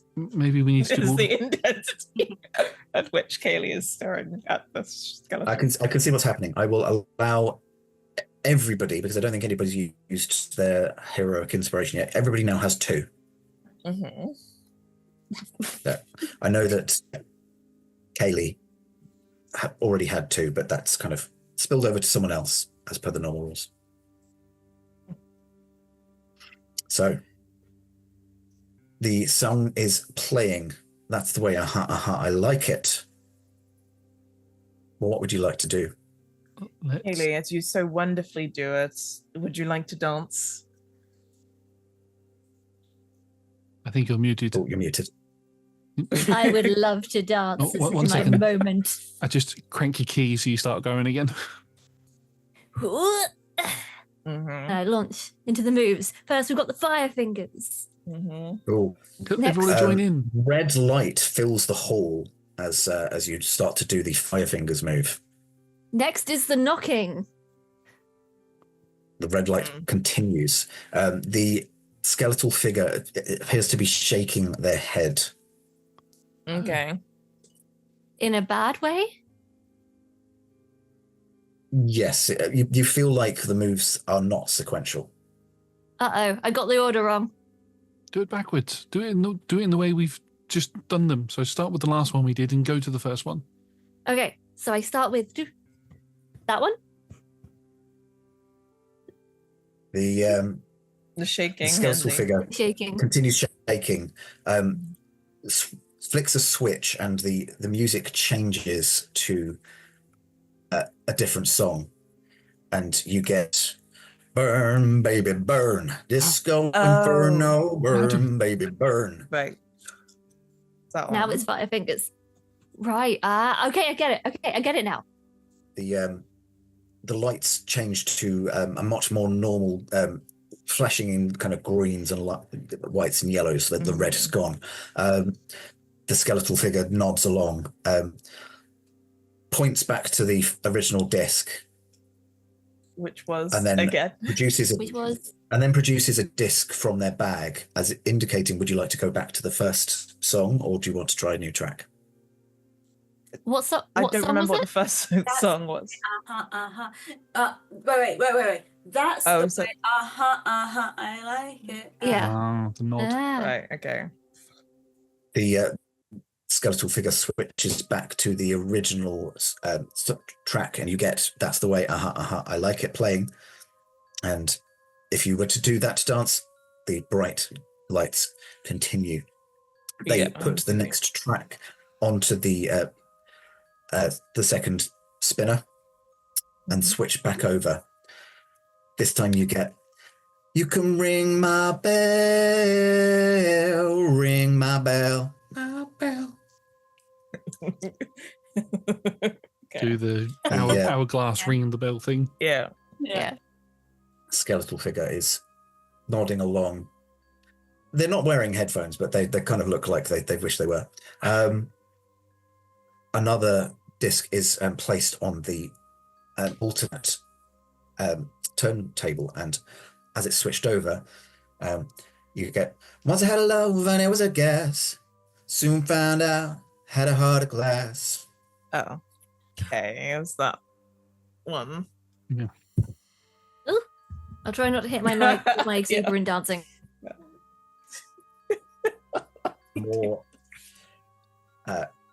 More enthusiastic nodding coming from the skeletal figure. Switches over to the next track. Upside down, boy, you turn me inside out, round and round. Oh, box. Shifting the box. Pops along. You then get start a love train, a love train. Chug, chug, chug, and wave, wave. Chug, chug, chug, wave, wave. Very exciting for everyone listening at home. Oh, all the players are attempting to do the moves. Yes. Any semblance of keeping the order has gone out the windows. But you'll get to enjoy this wonderful radio show. And lastly, you get night fever, night fever. You know how to show it. Shaky, shaky, pat, pat, pat. And, actually, not lastly, I forgot to mark what something is. Yes, the final song. You get. You did get an additional one. That is true. And the that was your first. Sorry. Both of those. Oh, shut up. You get. Okay. Gonna knock on wood. And finally, you get rock the boat, don't rock the boat, baby, rock the boat, you tip the boat over, rock the boat. And as you disco dance your way through this slightly sticky ballroom floor, you are greeted by a welcome feeling. And as you look down, you notice that the disco lights are casting shadows. Your shadows have returned to you. Thank fuck. Can I get back out of here now? Yes, One please. request. I am a dance bard. Please, for the Always love of request from God, the DJ. can I roll a performance check? Yeah. You may roll a performance check, yes, to see how well I get the advantage dancing on goes. these. Nat 20 for a 28. That's how we end it.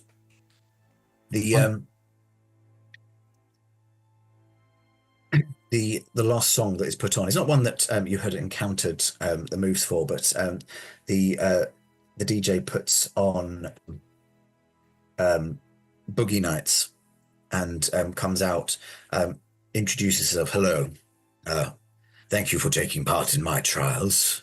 I am the Boogeyman, but you have performed very well. Let us dance. And you are free to boogie the night away.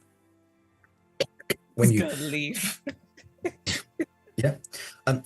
As soon as you emerge from the cave, whether you choose to boogie the night away or leave decidedly abruptly, you emerge out into the same forest that you had first entered this realm from. Implausibly, because that's not where you were before, but hey, that is how these things always work out. But I'm afraid that is exactly how much we have for tonight's tale.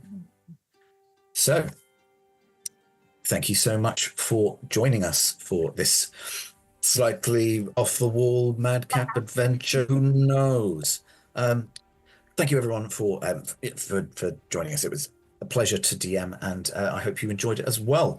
If you did enjoy it, you can find us every Monday and Tuesday night from 6 p.m. UK time. Other time zones are available, of course.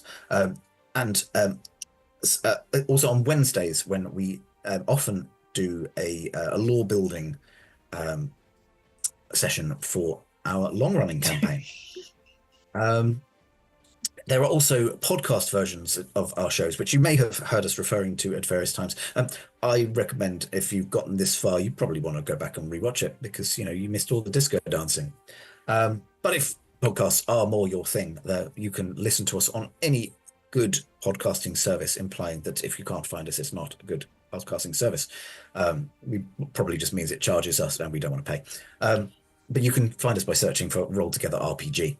A massive thank you to our D20 club. You can join them and join us. Join everyone on Patreon.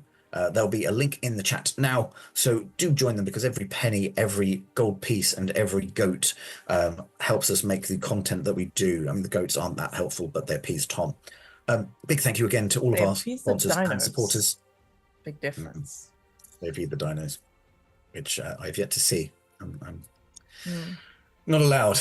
But don't forget, we are on all of the socials as Roll Together RPG, so just give us a search and give us a like, a support, a heart, whatever the other things are on, socials. Thank you for watching, and we will see you again soon, hopefully avec beard next time. And the lesson is, don't kidnap people's shadows if you want friends. Doesn't work out. Bye-bye.